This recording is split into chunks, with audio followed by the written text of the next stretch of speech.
Rajput tutorials में सत्र 2022-23 के लिए नए बैच होने जा रहे हैं प्रारंभ। CGPSC mains 2021 short term batch 21 फरवरी 2022 से, CGPSC mains 2022 long term batch 7 मार्च 2022 से, CGPSC pre plus mains 2022 long term batch 28 फरवरी 2022 से, CGPSC prelims 2022 long term batch 7 मार्च 2022 से। ये बैच ऑफलाइन और ऑनलाइन दोनों ही माध्यमों में उपलब्ध होंगे, जहां ऑफलाइन बैच में प्रवेश पर ऑनलाइन रिकॉर्डेड कोर्स निःशुल्क उपलब्ध कराई जाएगी। तो आज ही डाउनलोड कीजिए राजपूत ट्यूटोरियल्स का मोबाइल ऐप। नमस्कार, राजपूत ट्यूटोरियल्स आज 15 तारीख से 15 फरवरी 2022 शाम 7:30 बजे से आज से लेकर के लगातार 21 दिनों तक CGPSC मेंस के लिए previous year question paper analysis और स्ट्रेटेजी डिस्कशन की पूरी सीरीज ये लेकर के आ रहा है। क्लासेस जो आपकी चलती हैं वो तो चलती ही हैं। मेरा हमेशा से ये मानना रहा है कि चाहे वो प्रारंभिक परीक्षा हो चाहे वो मुख्य परीक्षा हो, सिलेबस की समझ ये एस्पिरेंट्स को होनी चाहिए। सिलेबस के साथ साथ प्रीवियस ईयर के जो क्वेश्चन पेपर्स हैं उनकी एक एनालिसिस आपके पास होनी चाहिए। उसी की सीरीज ये हम लेकर के आज से आए हैं। रोज आपको शाम को 7:30 बजे एक सेक्शन के ऊपर, एक पार्ट के ऊपर आपको वीडियो मिलेगा, जिसमें प्रीवियस ईयर के क्वेश्चन पेपर का ही एनालिसिस होगा।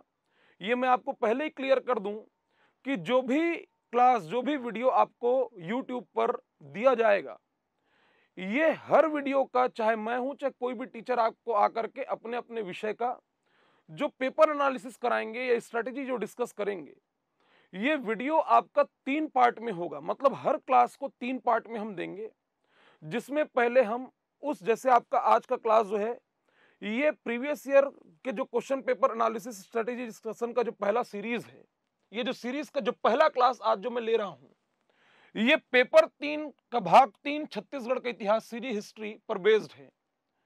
ये जो छत्तीसगढ़ का इतिहास जो आपका पेपर 3 का भाग 3 जो है, यहां से ही बताऊंगा कितने नंबर के प्रश्न है, कब कब क्या क्या पूछे गए हैं। ये वीडियो जो है, जो क्लास होगा, ये 3 पार्ट में होगा। सबसे पहले सिलेबस डिस्कशन, मार्क्स का डिस्ट्रीब्यूशन, फिर उसके बाद में 2018, 2019 और 2020 ये 3 साल के क्वेश्चन पेपर का एनालिसिस। 18, 19, 20 ये इसलिए 7 पेपर का पैटर्न 2012 से चल रहा है, लेकिन जो 7 पेपर है, जो 7 पेपर है, वो 7 पेपर में 12 से तो चल रहा है। ये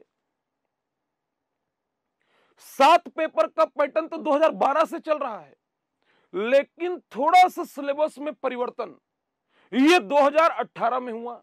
मतलब 12 से 17 जो चला वो तो चला, लेकिन 18 में थोड़ा परिवर्तन हुआ, हल्का जो सिलेबस है उसको मॉडिफाई किया गया। तो इस जो अभी वर्तमान का जो सिलेबस है, ये 2018 से लागू है। तो उसके ऊपर CGPSC जो है वो 3 मुख्य परीक्षा इस सिलेबस के ऊपर ले चुका है। 18 में लिया है, 19 में लिया है, 20 में लिया है। आप जो दोगे वो 2021 है। अब अभी हाल ही में आपका प्रारंभिक परीक्षा प्रीलिम्स का पेपर हुआ है। प्रीलिम्स का पेपर हुआ है, ये मैं क्लास के दौरान कई बार इस बात को मैं बोला कि प्रश्नों का स्तर जो है वो काफी अच्छा होगा। और एक चक्री चल रही है, चक्री चल रही है, मतलब कट ऑफ जो है प्रीलिम्स का ये काफी बढ़ रहा था, ये वापस उसी स्थिति में गया है जो 2012-13 में चल रहा था। मतलब प्रीलिम्स का कट ऑफ ये क्या होगा, आपका कम जाएगा, जबकि मेंस में कट ऑफ क्या होगा, आपका बढ़ेगा। मेंस में कट ऑफ बढ़ेगा, क्योंकि 7 पेपर का पैटर्न ये 2012 से चल रहा है। भले सिलेबस में परिवर्तन हुआ है, लेकिन बहुत स्मॉल चेंजेस हैं। जो परिवर्तन जो दिख रहा है वो बहुत कम है। और इस पेपर पे कई राउंड, इस सिलेबस पे कई राउंड कई अभ्यर्थी पेपर देते हुए आ रहे हैं। इस कारण से दूसरा कारण यह भी है कि छोटे प्रश्नों की संख्या ज्यादा है। जब छोटे प्रश्नों की संख्या ज्यादा होगी तो वहां पर आपको नंबर जो है ये ज्यादा देखने मिलेगा, ये चीज है। तो प्रीलिम्स में कट ऑफ कम, लेकिन मेंस में कट ऑफ क्या होगा, आपका ज्यादा जाएगा। मतलब जो स्कोर करेंगे वो क्या होगा, आपका ज्यादा होगा। जैसे 12, 13, 14 का रिजल्ट यदि निकाल के देखोगे तो मुख्य परीक्षा में यदि नंबर कम है, इंटर में यदि नंबर कम है, तो भी सिलेक्शन काफी अच्छा हो जा रहा है, मिल जा रहा है, पोस्ट अच्छे मिल जा रहे हैं। जो अभी जिनको पोस्ट नहीं मिल पा रहा जिन नंबरों पे, या जिनको ग्रेड 3 मिल रहा है स्टेट सर्विस एग्जाम से, कमर्शियल टैक्स इंस्पेक्टर या फिर आपका एक्साइज इंस्पेक्टर जैसे पोस्ट भी मिल रहे हैं, ये उस नंबर पे पहले क्या हो रहा था, आपका ग्रेड 2 के पोस्ट अकाउंट ऑफिसर, डीएसपी और डिप्टी कलेक्टर जैसे पोस्ट मिल रहे थे। 13 का ही रिजल्ट एनालिसिस कर लो, 14 का कर लो, 15 का कर लो। कुल मिलाकर के ये है जो मैं आपको कहना चाह रहा हूं कि देखिए, अभी प्रारंभिक परीक्षा लेकर के सीजीपीएससी अपने लेवल को बता दिया है। अब इसमें कई प्रकार की बातें हैं, इसमें कई प्रकार की बातें, मतलब कुछ कह रहे हैं कि यूपीएससी पैटर्न है। तो यूपीएससी में प्रश्नों का, विषयवार प्रश्नों का वितरण सही तरीके से होता है। विषयवार प्रश्नों का जो वितरण है, जैसे हिस्ट्री से, इंडियन हिस्ट्री से क्वेश्चंस की संख्या क्या है, एकदम कम है, वहीं पर इंडियन पॉलिटी से क्या है, आपका बहुत ज्यादा है। इसमें कोई डाउट नहीं है कि कूट आधारित प्रश्न, तो वो तो आप forest service exam ACF ranger में ही उसका ट्रेलर देख चुके थे। लास्ट ईयर का भी जो प्रीलिम्स था 2020 का, उसमें भी इंडियन जीएस के क्वेश्चन कोई आसान नहीं थे, काफी अच्छे प्रश्न थे, काफी अच्छे लेवल के थे। तो अभी का जो आपका पैटर्न है, या जिस तरीके से अभी आपका सीजीपीएससी प्रश्नों को पूछ रहा है, उसी स्तर पर जाकर के आपको तैयारी करना होगा, और हमको भी तैयारी उसी तरीके से कराना होगा। तो इसीलिए हमेशा से मेरा यह मानना रहा है कि सिलेबस की समझ ये काफी अच्छे से आपको होनी चाहिए। और हमेशा मैं इस बात पे जोर देते हुए आया हूं कि ऑथेंटिक ही पढ़ो, भले समय लगेगा लेकिन ऑथेंटिक ही पढ़िए, आप ऑथेंटिक ही पढ़िए। वन लाइनर के चक्कर में यह समस्या होगा, वन लाइनर के चक्कर में समस्या होगा। हमें भी जहां पर हमको थोड़ा लेवल बढ़ाना है और अच्छा करना है, ये हम अपने तरफ से भी प्रयास करेंगे, हम भी अपना बेस्ट देंगे। लेकिन एस्पिरेंट्स भी इस चीज को समझ जाएं कि वन लाइनर से काम जो है ये नहीं चलेगा। काफी ऑथेंटिक जो है सोर्स, वहीं से आपको कंटेंट को उठाना होगा, वहीं से आपको पढ़ना, काफी डीप स्टडी चाहिए, तब जाकर के आप डिप्टी कलेक्टर बन पाएंगे। क्योंकि फिल्ट्रेशन प्रोसेस इतना तगड़ा हो चुका है कि जो छनेगा, जिसमें छनने की क्वालिटी होगी, वही डिप्टी कलेक्टर बनेगा। क्लियर है? तो काफी अच्छे से आपको तैयारी करनी है। और इस बार का जो मेंस होगा, इस बार का जो मुख्य परीक्षा, देखिए जितने नंबर ऑफ पोस्ट हैं, जो वैकेंसी 2021 में निकला है, चाहे आप कितना भी कुछ भी कर ले, लेकिन उतने पोस्ट तो भरे जाएंगे, वो सभी के लिए बराबर है। यहां से मैटर ये करता है, प्रारंभिक परीक्षा में मैटर ये कर रहा था कि सभी के सभी जो एक पंक्ति में, एक लाइन में जो खड़े हुए हैं, जो खड़ा हुआ है, जो प्रतिस्पर्धा में है, जो दौड़ना चाह रहा है, जो सोच रहा है कि मैं 10 कदम आगे बढ़ूं, ये जो पेपर था, ये 10 कदम आगे बढ़ने वाला पेपर नहीं था। उदाहरण के तौर पे ना, यहां पर मैटर ये कर रहा था कि कौन 1 कदम आगे बढ़ेगा, 2 कदम आगे बढ़ेगा। तो जो 1 या 2 कदम भी आगे बढ़ पा रहा है, कुछ स्टेप भी कोई निकाल पा रहा है, तो भी वो प्रतिस्पर्धा में बना हुआ है और काफी अच्छा कंपटीशन वो दे रहा है। मतलब अपने अपने कैटेगरी से क्वालिफाई यदि आप हो रहे हैं, थोड़ा बहुत भी अच्छा स्कोर है, तो इस पेपर में काफी अच्छा आप कर सकते हैं। मतलब प्रीलिम्स के लिए आपकी उम्मीदें हैं। जिस तरीके से प्रारंभिक परीक्षा को निस्वार्थ रूप से आप तैयार करते हैं, आपको नहीं पता होता है क्या होगा, वैसे ही यदि रिजल्ट का वेट करते रहे हम प्रीलिम्स का, तो काफी, एक तो ऐसे ही जो जून में पेपर होता था, वो कब है आपका, मई में है, मई में हो रहा है। तो मई में पेपर हो रहा है, ऐसे ही आपके पास लगभग 30 दिन आपको कम मिल रहा है, 30 दिन कम मिल रहा है। तो यहां से 70-75 दिन की जो स्ट्रैटेजी है, 70-75 दिन की जो स्ट्रैटेजी है, जैसे इसमें से कुछ लोग फूड इंस्पेक्टर दे रहे हैं, उनको देना चाहिए, क्योंकि बिल्कुल अगले संडे को ही पेपर हो रहा है, तो दे देना चाहिए। उसके बाद एक्सक्लूसिवली भिड़ना चाहिए किसमें, आपका मेंस में। तो जो मुख्य परीक्षा की तैयारी जो अभी करेंगे, उनके पास 70 से 75 दिन का समय, 70 दिन के लगभग का मान लेते हैं कि समय है, 70 दिन के आसपास। क्योंकि आपके पास पूरा का पूरा मार्च, पूरा का पूरा अप्रैल, और ये फरवरी का जो आपका 10 से 8 एक दिन मिल रहा है, वो हो गया। और उधर से 4-5 दिन और लो, उसके बाद आप आगे नहीं काउंट कर सकते, क्योंकि वो आपके रिवीजन, आपके सेल्फ स्टडी के लिए होगा। सो 70-75 दिन में ही आपको सिलेबस को करना है। इसी चीज को ध्यान में रख करके मैं previous year question paper analysis और स्ट्रेटेजी डिस्कशन का पूरी एक सीरीज लेकर के मैं आया हूं। तो जितने भी एक्सपर्ट टीचर हैं, वो सभी जो हैं, वो अपने अपने पार्ट को काफी विस्तृत तरीके से आपको एक्सप्लेन करेंगे, ताकि आपका सिलेबस और पेपर को लेकर के आपकी समझ जो है ये विकसित हो पाए। क्लियर है? तो ये आपका सीजीपीएससी मेंस पेपर 3 भाग 3, छत्तीसगढ़ का इतिहास, ये आज का टॉपिक, ये आज का है, जिस पर हम एनालिसिस करेंगे और इसकी स्ट्रेटजी क्या होनी चाहिए, इस पर हम डिस्कशन हम करेंगे। क्लियर है? तो बढ़ते हैं, देखिएगा, ध्यान दीजिएगा। देखिए, इसमें आप अंतर समझिएगा। मेरा ये कहना है, और इस चीज पर आप गौर करिएगा कि दिमाग और हाथ की उंगली, मेंस में उत्तर लेखन शैली जो है, आंसर राइटिंग, ये सबसे ज्यादा मायने रखता है। उत्तर लेखन शैली जो है ये सबसे ज्यादा मायने रखेगा। तो उत्तर जब लिखने की बात आती है, प्रारंभिक परीक्षा में, ये वन डे एग्जाम में क्या होता है कि आपके पास प्रश्न है, 4 उत्तर है, 4 ऑप्शन है, वो 4 ऑप्शन में से आपको एक सेलेक्ट करना है। क्लियर है? तो आपको ऑप्शन देख करके भी समझ आ जाता है आपका पढ़ा हुआ जब हो। लेकिन मेंस में आपको लिखना है, आपके पास 4 ऑप्शन नहीं है, आपको लिखना है, और 2 number, 4 number, 8 number, 10 number, 15 number में लिखना है। तो आप लिखेंगे कब? और लिखना भी जो है वो काफी लिमिटेड लिखना है, मतलब जितना स्पेस आपको दिया हुआ है उतने में ही आपको लिखना है, कुछ भी नहीं लिखना है, और जो प्रश्न का डिमांड है उसी के अनुरूप लिखना है। तो अभी कैसे प्रश्न पूछता है, क्या लिखना है, आप क्या लिखते हैं, उस पर भी मैं चर्चा करूंगा, तो सबसे पहला जो आप समझ लीजिए कि दिमाग और हाथ की उंगली के बीच में सामंजस्य, कोऑर्डिनेशन, सामंजस्य और संतुलन, ये दोनों होना चाहिए ना। मतलब आपकी उंगलियां जब चलें तो प्रैक्टिस इतना हो आपके पास, इतना प्रैक्टिस आप रखें कि आपके दिमाग में जो चीजें भरी हुई हैं वो ना प्रॉपर लिखा पाए, और जो प्रश्न का जो डिमांड है उसी के अनुरूप लिखा पाए। तो ये जो सामंजस्य की जो और संतुलन की जो बात कर रहा हूं ना मैं, कि क्या लिखना है और कितना लिखना है, क्या और कितना, ये दोनों चीज जो है ये तभी हो पाएगा जब आपके पास जो भी टॉपिक है उसका सिनॉप्सिस बना हो, उसके इंफॉर्मेशन आपके दिमाग में स्टोर हो, मतलब आपको चीजें याद हो। यहां पर प्रीलिम्स का पढ़ा हुआ काफी ज्यादा काम आएगा, या जो लॉन्ग टर्म मेंस से, लंबे समय से जो मेंस की तैयारी कर रहे हैं उनका भी काम आएगा। तो उनको रिवाइज करना है। क्लियर है? तो सबसे पहला चीज, आपको जो भी तथ्य हैं वो याद होने चाहिए। फिर उसके बाद में आंसर राइटिंग की इतनी प्रैक्टिस हो कि कितना लिखना है, क्या लिखना है, कितना लिखना जो है, ये दिमाग में भरा हुआ जो कंटेंट है, दिमाग और हाथ की उंगलियों के बीच में क्या बने, आपका सामंजस्य और संतुलन बने। क्लियर है? तो आपको देखिए, आज 75 दिन में, जो 6 महीने से भी यदि मेंस की तैयारी करें या साल भर से, अब कितने सारे टॉपिक और कितने सारे प्रश्न का आप आंसर राइटिंग करेंगे? नहीं कर सकते हैं।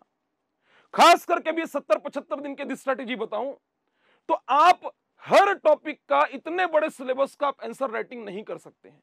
आप समझिएगा, इसमें आपको यह करना चाहिए कि आपके पास हर टॉपिक का सिनॉप्सिस हो, मतलब जो की पॉइंट्स हैं या माइंड मैप जो है, सिनॉप्सिस या माइंड मैप, ये आपके पास हर टॉपिक का होना चाहिए। ध्यान रखिएगा, हर टॉपिक का, पूरे सिलेबस के हर टॉपिक का।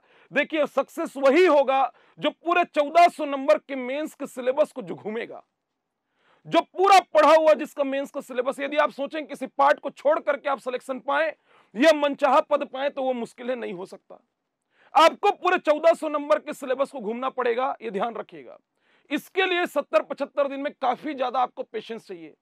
यदि आप प्रीलिम्स काफी मजबूती से किए हैं तो 70-75 दिन की एक अच्छी स्ट्रेटेजी बना करके इसको किया जा सकता है, ये ध्यान रखिएगा ना। तो सिनॉप्सिस हर टॉपिक का होना चाहिए, हर टॉपिक का। और यदि आंसर राइटिंग प्रैक्टिस है, यदि हम कुछ अच्छा क्वेश्चन, प्रश्नों के उत्तर हम लिख पा रहे हैं, यदि प्रैक्टिस है, तो मैं हर टॉपिक का, मैं आपको यह नहीं कहूंगा कि हर टॉपिक का आप आंसर राइटिंग करें। एक ही टॉपिक को, एक ही प्रश्न को 2, 4, 8 और 15, 10 में लिखें, यह मैं नहीं कहूंगा। आपके पास सिनॉप्सिस सभी का हो।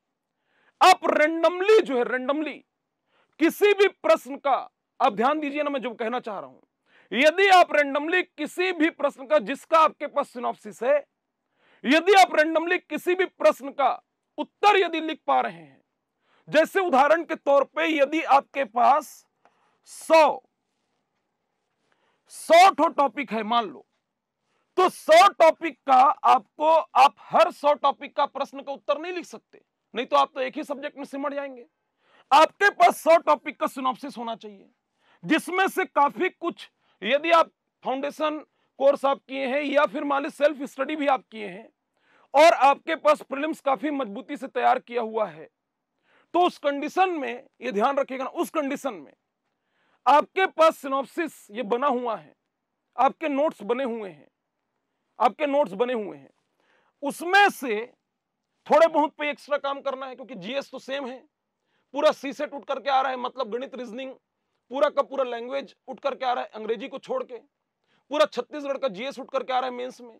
तो सिनॉप्सिस आपके पास बने हुए हैं, आप रेंडमली उठाइए और उठा करके आप आंसर राइटिंग करना शुरू करिए। मतलब 100 में से आप 20 से 25 प्रश्न का यदि आंसर राइटिंग कर पा रहे हैं, एक एग्जांपल आपको बता रहा हूं, यदि 20 से 25 प्रश्न का आप आंसर राइटिंग कर पा रहे हैं, तो आप मान के चलिए कि आपका कमांड है, आपका कमांड है और आप उस पर्टिकुलर सेक्शन में काफी अच्छा आप कर जाएंगे। क्लियर है? लेकिन आपके पास तथ्य पूरे होने चाहिए, दिमाग में होने चाहिए और आंसर राइटिंग का प्रैक्टिस होना चाहिए। फिर रैंडमली आप उठा करके आप किसी भी आंसर का राइटिंग करिए, आंसर राइटिंग करिए किसी भी टॉपिक का। यदि आप कर पा रहे हैं मतलब आप कर लेंगे। क्लियर है? आप एक एक प्रश्न का आंसर राइटिंग के पीछे मत जाइएगा, ये मैं क्लियर कर देता हूं, क्योंकि इतने शॉर्ट पीरियड में, इतने शॉर्ट ड्यूरेशन में वो फिर आपके लिए मुश्किल हो जाएगा 7 पेपर को संभाल पाना। क्लियर है? तो देखिए, छत्तीसगढ़ का इतिहास जो है ये 2018, 19 और 20 अभी हम पेपर एनालिसिस करेंगे। CGPSC mains paper number 3 total marks जो है वो 200 है, लेकिन जो पार्ट 3 है, भाग 3 जो है, भाग 3, ये भाग 3 ये छत्तीसगढ़ का इतिहास है, छत्तीसगढ़ का हिस्ट्री है, जिससे आपके 75 नंबर आने हैं, 75 नंबर के प्रश्न आने हैं। 75 नंबर छत्तीसगढ़ के इतिहास से 200 में से 75 का वेटेज है जो छत्तीसगढ़ के इतिहास से आएगा। क्लियर? अब देखिए, इसमें सिलेबस में छत्तीसगढ़ का इतिहास है, तो इतिहास को 3 भाग में हम जैसे बांट के पढ़ते हैं, जो आप प्री में पढ़े वैसे ही। तो छत्तीसगढ़ का प्राचीन इतिहास, छत्तीसगढ़ का मध्यकालीन इतिहास और छत्तीसगढ़ का आधुनिक इतिहास, छत्तीसगढ़ का आधुनिक इतिहास। इसी के अंतर्गत हम स्वतंत्रता आंदोलन को भी पढ़ते हैं, जो क्वेश्चन का जोन है। प्रीलिम्स में सभी जगह पर देखा जा रहा है कि यहां से प्रश्न बनता है, कहां से? स्वतंत्रता आंदोलन से। क्लियर है? तो 3 पार्ट में हम बांट के पढ़ते हैं। सिलेबस को यदि डिटेल करें तो आपको दिखता है कि छत्तीसगढ़ का प्राचीन इतिहास जो है, इसमें प्रागैतिहासिक काल, प्री हिस्टोरिक पीरियड है ना, प्री हिस्टोरिक एज, प्रागैतिहासिक काल, जिसमें पाषाण काल, ताम्र युग, पाषाण काल, ताम्र युग, लौह युग, ये सब आप पढ़ते हैं। फिर उसके बाद में वैदिक युग से लेकर के गुप्त काल, तो वैदिक काल, क्योंकि देखिए हमारे यहाँ पे प्रीलिम्स के दौरान तो आप पढ़ चुके हैं कि हमारे यहाँ पर सिंधु घाटी सभ्यता का कोई साक्ष्य नहीं मिला, वैदिक सभ्यता का जैसा चाहिए वैसा साक्ष्य नहीं मिला। इसी कारण से छत्तीसगढ़ के इतिहासकार जो हैं महाकाव्य काल रचे, रामायण काल और महाभारत काल। तो रामायण काल, महाभारत काल, महाजनपद काल, महाजनपद के बाद में मौर्य काल, सातवाहन वंश, सातवाहन, वाकाटक, गुप्त, ये सब जो है तो वैदिक युग से लेकर के गुप्त काल, जितना भी मैं बोला हूं, महाकाव्य काल में रामायण, महाभारत, महाजनपद के बाद में मौर्य वंश, सातवाहन वंश, वाकाटक वंश, गुप्त वंश, ये पूरा का पूरा जो है सिलेबस में ऐसा लिख दिया है वैदिक युग से कहां तक, आपका गुप्त काल तक। लेकिन मैं भी जो बोला हूं सब उसके अंतर्गत आएगा। फिर उसके बाद देखिए, प्रमुख राजवंश में बोलता है राजर्षि तुल्य कुलवंश, नल वंश, सरबपुरी वंश, पांडु, सोम इत्यादि बोल दिया। मतलब जितने भी राजवंश हैं, चाहे वो राजर्षि तुल्य कुलवंश हो, पर्वत द्वारक वंश हो, शैल वंश हो, पांडु वंश हो, तो पांडु, सोम, तो पांडु मतलब सिरपुर के पांडु हो, मैकल के पांडु हो, ओडिशा का सोम वंश हो, ठीक है, ओडिशा का सोम वंश, शरबपुरी वंश, कांकेर का सोम वंश, बस्तर का नल वंश, ये सब जो है छिंदक नाग वंश, काकती वंश, ये सभी राजवंशों को आपको पढ़ना है। हालांकि छिंदक नागवंश और काकती वंश जो है ये आपका इधर मध्यकालीन और इधर आएगा कहां पर, आपका आधुनिक में। लेकिन राजवंश के अंतर्गत देखें तो पूरे राजवंशों को ही आपको पढ़ना है, मतलब कोई चीज आपको छोड़ना नहीं। क्यों? क्योंकि लास्ट में क्या लिख दिया है? इत्यादि लिख दिया है। मध्यकालीन इतिहास में कलचुरी एवं उनका प्रशासन, कायदे से यदि देखा जाए तो मेन जो राजवंश है मध्यकालीन में वो क्या है, आपका कलचुरी है। क्या है, कलचुरी। अब देखिए कलचुरी का यहां पर कलचुरी एवं उनका प्रशासन अलग से सिलेबस में प्रशासन पर जोर दे रहा है। प्रशासन पर इसलिए जोर दे रहा है क्योंकि आपका ये मुख्य परीक्षा है, ध्यान दीजिएगा ना, ये मुख्य परीक्षा मेंस है और ये ऐसा एग्जाम है जहां से, ये वो प्रक्रिया है जहां से पार करके, गुजर करके आप डिप्टी कलेक्टर बनते हैं, ठीक, एसडीएम रहते हैं, कल के डेट में कलेक्टर बनेंगे और आपको पता है कि आप प्रशासन में ही जाने वाले हैं, और किसी भी व्यवस्था को, शासन व्यवस्था में किसी भी राज्य में यदि आप देखोगे तो शासन और जनता के बीच की कड़ी क्या है, प्रशासन है, एडमिनिस्ट्रेशन है। उसी प्रशासन में आप जाने की तैयारी कर रहे हैं। कलचुरी मील का पत्थर है छत्तीसगढ़ में। कलचुरी ऐसे हैं, ये भारत का एकमात्र, हिंदुस्तान का एकमात्र ऐसा राजवंश है कलचुरी जो पूरे भारत में 1200 वर्षों तक शासन किया है। 1200 वर्षों का शासन है किनका, कलचुरियों का। 1200 वर्षों तक शासन किए कौन, कलचुरी। और छत्तीसगढ़ में ये 750 साल शासन किए हैं। ये मजाक बात नहीं है। आज वर्तमान में देखा जाता है कि कोई सरकार 5 साल नहीं टिक पाती है, 5 साल 10 साल ले दे के टिकती है। समझ में आ रहा है, 2 बार, 1 बार चुनाव, 2 बार, मतलब अमूमन ये देखा जाता है 10 साल 15 साल में भी अच्छी सरकारें क्या हो जाती हैं, पार्टियां जो हैं वो क्या हो जाती हैं, सिमट जाती हैं। तो कलचुरियों का ये दिखता है कि इन्होंने छत्तीसगढ़ में, दक्षिण कोसल में 750 साल शासन किया। मतलब ऐसा कुछ रहा होगा, इनके शासन की व्यवस्था, प्रशासन की व्यवस्था, जनता इनसे खुश रही होगी, तब जाकर के कलचुरी इतने लंबे समय तक सरवाइव कर गए। कहां पर, छत्तीसगढ़ में। तो प्रशासन जो है कलचुरियों का जबरदस्त था, बहुत बेहतरीन शासन प्रशासन इनका चला। इस कारण से 750 वर्षों का शासन है किनका, कलचुरियों का। इस कारण से देखिए प्रशासन में ना, प्रशासनिक व्यवस्था में सबसे ज्यादा इंपॉर्टेंट इन्हीं का है, कलचुरियों का। सही मायने में तो है ही इन्हीं का। ये इंपॉर्टेंट इसलिए भी है क्योंकि लंबे समय तक कलचुरियों ने शासन किया। कहां पर, छत्तीसगढ़ में। इसलिए प्रश्न बनता है कहां से, प्रशासन से। कहां से, प्रशासन। आगे हम देखेंगे जैसे गढ़ व्यवस्था पर प्रश्न, 12हों पर प्रश्न, ठीक है, ये सब प्रश्न बना हुआ है। तो ये सब प्रश्न कहां का है, प्रशासनिक व्यवस्था का प्रश्न है, ठीक। तो मेन जो है मध्यकालीन में वो कलचुरी है ना, ठीक। उसके बाद कलचुरी जाएंगे तो मराठा आएंगे। तो कलचुरियों की सत्ता को चैलेंज किए थे मराठा, और मराठों ने 750 साल तक काबिज कलचुरियों को ऐसे ही ना उखाड़ फेंका था, आसानी से उखाड़ फेंका था। तो मराठों का शासन चला, मराठों के अधीन आया छत्तीसगढ़। पहली बार ऐसा हो रहा था कि अभी हम भारत के हिसाब से देखें तो ठीक है कि मतलब हम एक ही हिस्सा हैं, भारत जो है वो राज्यों का संघ है, लेकिन पहले अलग अलग प्रदेश, अलग अलग राज्य के रूप में जाना जाता था। तो मराठों के अधीन छत्तीसगढ़ आ रहा था। हालांकि बिंबाजी भोसला के शासन में जैसे कलचुरियों ने शासन चलाया, बिंबाजी ने भी वैसे ही चलाया। लेकिन बिंबाजी के जाने के बाद में मराठा शासन व्यवस्था जो है वो काफी ज्यादा चरमरा गई, ठीक, काफी ज्यादा दिक्कतें हुई और छत्तीसगढ़ के लोगों का शोषण हुआ। वहां से जो शोषण शुरू हुआ वो पूरे आजादी तक चालू हुआ। सूबा शासन से लेकर के आजादी तक छत्तीसगढ़ वालों का शोषण ही हुआ है, क्लियर है। लेकिन सूबा शासन से ज्यादा हुआ। तो मराठों के अधीन छत्तीसगढ़, यहां से भी प्रश्न बनता है। उसका कारण यही है क्योंकि बाहर वालों ने आकर के शासन करना शुरू किया। बिंबाजी ने तो ठीक ठाक चलाया, लेकिन सूबा शासन से काफी ज्यादा व्यवस्थाएं जो हैं वो डगमगा गई। कहां की, छत्तीसगढ़ की। तो प्रश्न यहां से बनता है। फिर उसके बाद मिसिन दे दिया, सामंती राज इत्यादि ये दे दिया है। फिर उसके बाद में आधुनिक इतिहास में जब जाते हैं तो मराठा जब जाएंगे तो ब्रिटिश संरक्षण में आ जाएगा, पूर्णतः ब्रिटिश संरक्षण में आ जाएगा छत्तीसगढ़। हम आजादी से पहले मध्य प्रांत और बरार का हिस्सा थे, और मध्य प्रांत का हेडक्वार्टर जो था वो नागपुर था। हमारा हेडक्वार्टर क्या था, नागपुर। वो बात अलग है कि आजादी के बाद जब भारत आजाद हुआ, आजादी के बाद में जब भाषाई आधार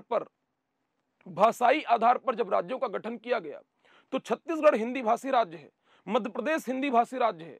तो मध्य प्रांत से जब मध्य प्रदेश का जब गठन किया गया 1956 में, तो हिंदी भाषाई आधार पर था। नागपुर मराठी भाषी है, मध्य प्रदेश जो है भोपाल, मध्य प्रदेश जो हिंदी भाषी, छत्तीसगढ़ हिंदी भाषी है। हिंदी भाषी होने के कारण से हमको मध्य प्रदेश में शामिल किया गया और हमारा हेडक्वार्टर भोपाल बना। लेकिन आजादी के पहले तो हमारा हेडक्वार्टर क्या था, नागपुर था। क्या था, नागपुर था ना। तो ब्रिटिश संरक्षण में मराठा शासन के बाद में क्या आया आपका शासन, ब्रिटिश संरक्षण में आया। छत्तीसगढ़ ब्रिटिश संरक्षण में आया, नागपुर सहित पूरा छत्तीसगढ़ ब्रिटिश संरक्षण में आया। कैसे आएगा उसको हम समझेंगे। तो ब्रिटिश संरक्षण में छत्तीसगढ़, फिर उसके बाद में ब्रिटिश संरक्षण में छत्तीसगढ़, यहीं पर सिलेबस में दिया छत्तीसगढ़ की पूर्व रियासतें। तो जो 14 देशी रियासतें जो थी, छत्तीसगढ़ की 14 रियासतें, उन रियासतें और वहां एवं जमींदारियां, तो रियासत और जमींदारी। फिर उसके बाद में 57 की क्रांति, इंपॉर्टेंट हमेशा होता है 57 की क्रांति, बड़ा प्रश्न भी आया है यहां से। श्रमिक कृषक एवं जनजातीय आंदोलन, मजदूर आंदोलन, किसान आंदोलन और जनजातीय आंदोलन, ये हमेशा से क्वेश्चन का जोन रहा है आंदोलन जो है। फिर उसके बाद में छत्तीसगढ़ में स्वतंत्रता आंदोलन, तो जो राष्ट्रीय आंदोलन, जो नेशनल मूवमेंट हुआ, जो चला यहाँ पे स्वतंत्रता आंदोलन, उसके अंतर्गत होम रूल लीग हो गया। होम रूल लीग के बाद में आपका असहयोग आंदोलन, सविनय अवज्ञा आंदोलन, व्यक्तिगत सत्याग्रह, भारत छोड़ो आंदोलन, ये सब उसी में आएगा। किसमें, छत्तीसगढ़ में स्वतंत्रता आंदोलन। और उसके बाद में छत्तीसगढ़ राज्य का निर्माण। ये पूरा सिलेबस आपका बटा हुआ है, ये आपका सिलेबस है, 3 पार्ट में ही बांट करके पढ़ते हैं इसको। पार्ट 3, भाग 3। भाग 3 छत्तीसगढ़ का जो इतिहास है, यहां से नंबर का वितरण, जो मार्क्स का डिस्ट्रीब्यूशन वो कैसा है। तो छत्तीसगढ़ का इतिहास, छत्तीसगढ़ का इतिहास, छत्तीसगढ़ के इतिहास से ध्यान रखिएगा 75 नंबर का आना है, 75 मार्क्स का, 75 नंबर का। क्लियर है। इसमें ध्यान रखिएगा, यदि मार्क्स में देखें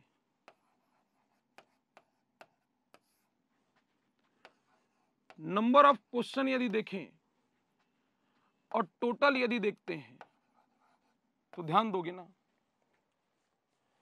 एक है आपका 2 नंबर वाले प्रश्न, 2 मार्क्स, 2 नंबर वाले प्रश्न।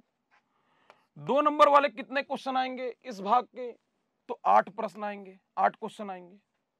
ठीक, 8 प्रश्न, मतलब कितने नंबर का हो गया ये आपका, 16 नंबर का।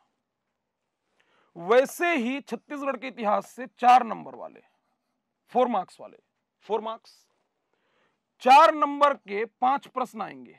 कितने प्रश्न आएंगे, 5। तो यहां से कुल कितने नंबर का हो गया आपका, 20 नंबर का टोटल मार्क्स, 20। फिर उसके बाद में 8 नंबर वाले प्रश्न आते हैं 3। कितने आते हैं, 3 क्वेश्चन, 8 नंबर वाले। 8 नंबर वाले 3 मतलब कितना अंक हो गया आपका, 24 हो गया। कितना हो गया, 24। ये कंपलसरी सेक्शन है, मतलब यहां पर ऑप्शन में कुछ नहीं रहेगा, 8 प्रश्न देगा, 8 का 8 आपको बनाना है। 4 नंबर वाला 5 प्रश्न देगा, 5 के 5 बनाने हैं। 8 नंबर वाला 3 प्रश्न देगा, वो बनाना ही है। चौथा जो है, चूंकि ये भाग 3 है, क्या है ये, भाग 3, और भाग 3 पेपर 3 से लेकर के पेपर 7 सिलेबस का एक्सप्लेनेशन, पूरा ब्रीफिंग, जो नहीं देखा होगा, जो इस वीडियो को देख रहा है और जिसको सिलेबस की समझ नहीं है पूरा कंप्लीट सिलेबस की, तो सीजीपीएससी मेंस के सिलेबस को लेकर के ही ऑलरेडी मेरा एक वीडियो जो है यूट्यूब पर है, उसको अच्छे से आप देख लो। क्या रेफरेंस किताब है, क्या पढ़ना है, क्या छोड़ना है, नंबर का वितरण कैसे होगा, क्या फॉर्मूला होता है मेंस के लिए, वो सब पे मैं विस्तार से चर्चा किया हूं। क्लियर है। अभी मैं एक पर्टिकुलर सेक्शन का बता रहा हूं, भाग का बता रहा हूं। ये कंपलसरी सेक्शन है। यहां से छत्तीसगढ़ के इतिहास से पेपर 3 के भाग 3 से 15 नंबर वाला एक प्रश्न बनाना होता है। आता है 2 और करके देगा, या करके 2 प्रश्न देता है, उस 2 में से एक बनाना है। यहीं पर ऑप्शन देता है ना, यहीं पर ऑप्शन देगा, 2 प्रश्न देगा, उसमें से एक बनाना रहेगा। तो ये आपका 15 नंबर, कितना नंबर, एक क्वेश्चन मतलब कितना आपका 15, एक बनाना है, 15 नंबर हो गया। शब्द सीमा जो है, यदि आप देखो शब्द सीमा, तो शब्द सीमा 2 नंबर वाले में वर्ड्स जो है, कितने वर्ड्स में लिखना होता है, तो वर्ड्स जो है, वर्ड्स 2 नंबर वाले को 30 वर्ड्स में लिखना है। कितने में, 30 वर्ड्स। 4 नंबर वाले को 60 वर्ड्स में लिखना होता है, 60 शब्द में, 60 शब्द। 8 नंबर वाले को 100 शब्द में लिखना होता है, 100 वर्ड्स। और 15 नंबर वाले प्रश्न को 175 शब्द में, 175 वर्ड्स में लिखना होता है, 175 में। क्लियर है। 30 शब्द, 60 शब्द, 100 शब्द और 175। अब चूंकि छत्तीसगढ़ का इतिहास है, यदि भाग 2 होता है ना। हर पेपर का यदि भाग 2 होता तो 50 नंबर का होता। जैसे संविधान और लोक प्रशासन, ये दोनों मिलाकर के 50 अंक है। क्लियर है। ये आपका भाग 3 है, तो भाग 1 और भाग 3 दोनों से कितने नंबर का आता है? 75 का आता है। 75 का, भाग 1 से 75, भाग 3 से 75, भाग 2 से 50, तो 75 75 150 और 50 200 ऐसे होता है। खैर, छत्तीसगढ़ का इतिहास है तो 75 नंबर का। ये मार्क्स का डिस्ट्रीब्यूशन हो गया, है ना। कितने प्रश्न कितने नंबर का, कितने वर्ड्स में लिखा जाएगा, कितने नंबर का हो गया आपका ये पूरा? 75 नंबर का। क्लियर है। ये हो गया आपका, ये सिलेबस हो गया। स्ट्रेटेजी तो पहले ही डिस्कस कर लिया, देखिएगा ये सिलेबस हो गया। अब आते हैं हम क्वेश्चन पेपर एनालिसिस में। तो क्वेश्चन पेपर एनालिसिस देखिएगा, इसमें 18, 19 और 20 ये 3 साल का एनालिसिस है ना। तो 2 नंबर वाले पहले करेंगे, फिर 4 वाला करेंगे, फिर 8 वाला करेंगे, फिर 15 वाला करेंगे। क्लियर है। यहां पर ये दिख रहा है कि किस टॉपिक से उठाया है। तो कोई भी पेपर सेट करने वाला, खास करके मेंस में, प्रश्नों के वितरण में असमानता प्रीलिम्स में भले देखा गया है, हालांकि सीजीपीएससी में अब कुछ कहा नहीं जा सकता कुछ, लेकिन मेंस में जो है उसको बैलेंस करके चलना होता है। वो हर सेक्शन से, मतलब जो भी सिलेबस में दिया हुआ है, क्योंकि उसके पास उतने में ही पूछना है। अब 2 नंबर का 8 प्रश्न बनाना है उसको, 4 नंबर का 5 प्रश्न बनाना है, फिर 8 नंबर का 3 प्रश्न बनाना है। तो 8 और 5 13, 13 और 3 16, 16 और उसके बाद में 15 नंबर वाला एक प्रश्न बनाएगा। तो कितना प्रश्न हो गया? 17 प्रश्न हो गया। दिख रहा है ना, ये दिख रहा है। 8 5 13 3 16 और एक 17, तो 17 ठो प्रश्न वो बनाएगा। 17 प्रश्न बनाएगा, सिलेबस से बनाएगा, बिल्कुल बनाया जा सकता है। अब देखिए 17 प्रश्न बनाएगा तो लगभग वो सिलेबस को कवर कर डालता है 17 प्रश्न में। ये ध्यान रखिएगा ना। अब अमूमन ये होता है कलचुरी या मराठा जैसे को छोड़ दिया जाए, तो जैसे मान लो शरभपुरी वंश है, तो शरभपुरी वंश से ऐसा मैं नहीं कह रहा हूं कि जिससे छोटा बनेगा उससे बड़ा नहीं बन सकता, सेम पेपर में बन सकता है। लेकिन छोटे छोटे जैसे राजवंश हैं, वहां से यदि मान ली 2 नंबर का बना दिया तो मुश्किल है 15 नंबर का बनाना। तैयारी लेकिन आपको पूरी ऐसी रखनी है कि वो जहां से जितने में भी पूछे, जैसा पूछे आपसे वो बनना चाहिए। 18, 19 और 20 ये ध्यान दीजिएगा ना। प्रागैतिहासिक काल से क्या प्रश्न पूछा उसको देखेंगे, लेकिन प्रागैतिहासिक काल से एक प्रश्न पूछा 18 में सातवाहन वंश से पूछा, शरभपुरी, कलचुरी एवं उनका प्रशासन, ब्रिटिश नियंत्रण काल, छत्तीसगढ़ की पूर्ववर्ती रियासतें, छत्तीसगढ़ में स्वतंत्रता आंदोलन, छत्तीसगढ़ में स्वतंत्रता आंदोलन। मतलब टॉपिक है उसके अंदर, अभी प्रश्न देखेंगे हम, लेकिन टॉपिक तो यही उठाया। समझ में आ रहा है? 2 नंबर वाले में, 4 वाले में, सॉरी 2 नंबर वाला ही 2019 में यहां पर दिख रहा शरभपुरी वंश से उठाया। कलचुरी एवं उनका प्रशासन, कलचुरी एवं उनका प्रशासन 2 बार यहीं से आए प्रश्न, मतलब 2 प्रश्न यहीं से है। नल वंश से पूछा, बस्तर का नल वंश मराठों के अधीन छत्तीसगढ़ से पूछा। इस तरीके से पूरा टॉपिक जो है, ये टॉपिक में किस टॉपिक से उठाया है 18, 19 और 20 में, ये मैं पूरा इसका एनालिसिस ये पूरा टेबल फॉर्म पे आपको दे रहा हूं। कितने? 2 नंबर वाला ये आपका दिख रहा है। ठीक, क्लियर है। ये केवल छत्तीसगढ़ का इतिहास ही आज आपको दिख रहा है। ऐसा पूरा रोज ना, पूरा 21 दिन अब तक का पूरा निचोड़ आपके पास पहुंचेगा। क्लियर है। रोज पहुंचेगा यूट्यूब पे, रोज शाम 7:30 बजे ये रोज आएगा, देखिएगा। एक्चुअल में अप्रोच तो समझ आए। अप्रोच जो है ये आपको समझ में आना चाहिए, क्या अप्रोच होना चाहिए मेंस के लिए, क्या स्ट्रेटेजी होनी चाहिए। और अभी वर्तमान में जो सीजीपीएससी का ट्रेंड जो चल रहा है, मैं साफ बता रहा हूं, यदि वही घिसा पिटा पुराना ट्रेडिशनल पढ़ते हुए चलोगे, वही एक लोकल किताबों, तो समस्या होगा आपके साथ। ये मैं क्लियर कर दे रहा हूं। मतलब अपने स्तर को इतना बढ़ाना पड़ेगा, चाहे वो हम कोचिंग इंस्टीट्यूट वालों को ही क्यों ना हो, चाहे वो एस्पिरेंट को क्यों ना हो, लेवल इस कदर बढ़ाना पड़ेगा। मतलब आपका कंपटीशन है एक्चुअल में स्विमिंग पूल में, स्विमिंग पूल के अंदर ही आपको तैरना है। लेकिन अब आपको तैरना जो है नदियां में ही तैरना है, और अच्छा बाढ़ आया है, पूरा आया हुआ है, उसी में तैरना है। यदि नदी में बाढ़ की स्थिति में अपने आप को आप तैर यदि जाओगे, तो आप स्विमिंग पूल वालों को किसी भी स्थिति में पछाड़ दोगे। मतलब तैयारी इस लेवल का आप करिए कि उसके नीचे जो भी आए वो सब बने आपसे। क्लियर है? तो लेवल जो है काफी अच्छा होना चाहिए। राजपूत ट्यूटोरियल हमेशा से प्रयास करता हुआ आ रहा है कि बच्चों के लिए जो बेस्ट हो सकता है वो करते रहे हम, और आपको एक अच्छा अप्रोच, ट्रांसपेरेंट अप्रोच, ये हम बताते रहे। क्लियर है? देखिएगा, तो 18, 19 और 20, 18, 19 और 20 में ये कंपैरिजन, ये पूरा का पूरा जो तुलनात्मक जो है, जो एनालिसिस जो किया गया है, ये आपके पास है। लेकिन ध्यान दोगे, अब मैं जो एनालिसिस किया 18, 19 और 20 का, मेरे को ये दिखा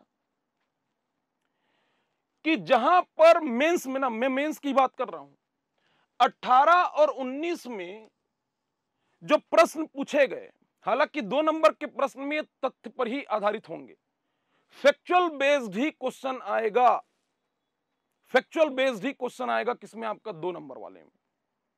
इसको आप चाहे पॉइंट में लिखना, चाहे पॉइंट में लिखिए, क्योंकि आपको नंबर ऑफ क्वेश्चन आपके पास बहुत है, 3 घंटे में पूरा क्वेश्चन अटेम्प्ट करना है। सबसे पहला काम तो यही है कि पूरा 200 में 200 आपका अटेम्प्ट होना चाहिए, हर पेपर में सॉलिड अटेम्प्ट होना चाहिए। अब मान लीजिए किसी को आता, अच्छा पूरा पेपर ही आता है, 200 नंबर का बना सकता है, लेकिन 3 घंटे में वो अटेम्प्ट नहीं कर पा रहा है, तो पेपर चेक करने वाले के यहां पर भगवान थोड़ी बैठा हुआ है, उसको थोड़ी पता है फलाना पूरा आ रहा था। अब मान लो जब आप 160 नंबर का अटेम्प्ट किए हो, तो आपकी मार्किंग तो 160 में ही होगी, 40 नंबर में तो होगी नहीं। तो इसीलिए आंसर राइटिंग प्रैक्टिस इस कदर होना चाहिए, इतना अच्छा होना चाहिए कि आपकी स्पीड, देखिए हम फैक्ट्स दे सकते हैं, हम एक्सप्लेनेशन कैसे करना है ये बता सकते हैं, प्रेजेंटेशन कैसे करना है ये हम बता सकते हैं, लेकिन स्पीड आपके हाथ में, ध्यान रखिएगा। और सीएस राजपूत का मेंस को लेकर के फॉर्मूला है ना, मेंस को लेकर के फॉर्मूला है, ध्यान रखिएगा। मेंस को लेकर के मेरा फॉर्मूला है, मैं पहले भी मेंस के अपने सारे लेक्चर में यही चीज बोलता हूं और इस पर ज्यादा जोर देता हूं, और मैं शुरू से कह रहा हूं, जब से 18 वाला पैटर्न आया, मैं हर बार कह रहा हूं कि देखो छोटे छोटे प्रश्नों की संख्या जो है 2 नंबर और 4 नंबर, क्योंकि पहले 20 और 40 वाले बड़े प्रश्न होते थे, 2 और 4, 2 नंबर और 4 नंबर वाले प्रश्नों की संख्या बढ़ रही है, ये दिख रहा है ना, ज्यादा प्रश्न है। और जब प्रश्नों की संख्या, छोटे छोटे प्रश्नों की संख्या जब ज्यादा हो, तो पेपर जो है ये तथ्यात्मक ज्यादा होता है, खास करके इन सेक्शन में फैक्चुअल बेस्ड होगा, और फैक्चुअल बेस्ड यदि होगा और जिसके पास फैक्ट्स हैं, इसीलिए नंबर क्या होगा आपका, मार्क्स जो है वो क्या होगा आपका, ज्यादा जाएगा, कट ऑफ जो है वो क्या होगा आपका, ज्यादा जाएगा। क्यों? क्योंकि छोटे प्रश्नों की संख्या क्या है, ज्यादा है। मेरा फॉर्मूला कहता है मेंस में फैक्ट्स आपके पास होने चाहिए, जो कि प्रीलिम्स के दौरान आपने काफी अच्छे से किया हुआ है, फैक्ट्स आपके पास होने चाहिए। फिर उसके बाद में आपका एक्सप्लेनेशन पार्ट अच्छा होना चाहिए। कौन सा पार्ट? एक्सप्लेनेशन पार्ट, आपका एक्सप्लेनेशन पार्ट अच्छा होना चाहिए। फिर उसके बाद में आप प्रेजेंटेशन पर ध्यान दो, जहां पर डायग्रामेटिक रिप्रेजेंटेशन है, समझ में आ रहा है, काफी अच्छे से प्रेजेंट करने आना चाहिए। मैं कितना अच्छा प्रेजेंटेशन, मतलब राइटिंग कितना सुंदर है उसकी बात ही नहीं कर रहा हूं मैं, राइटिंग उतना अच्छा होना चाहिए जिसमें सामने वाले को आपका राइटिंग जो है पढ़ते बन जाए, ये मैं क्लियर कर देता हूं ना। बहुत सुंदर राइटिंग से नंबर मिलता है ऐसा नहीं है, सामने वाले को आपका लिखा हुआ पढ़ते बनना चाहिए, क्लियर है, चेक करने के लिए उसको बनना चाहिए, ये ध्यान रखिएगा।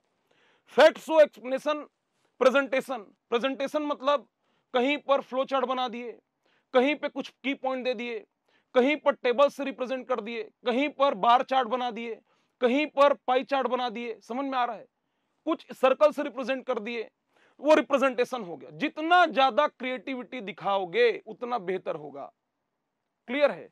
और साथ में जो चौथा चीज निकल के आता है वो क्या है, आपका स्पीड है, ये मैं पहले भी बोल चुका हूं,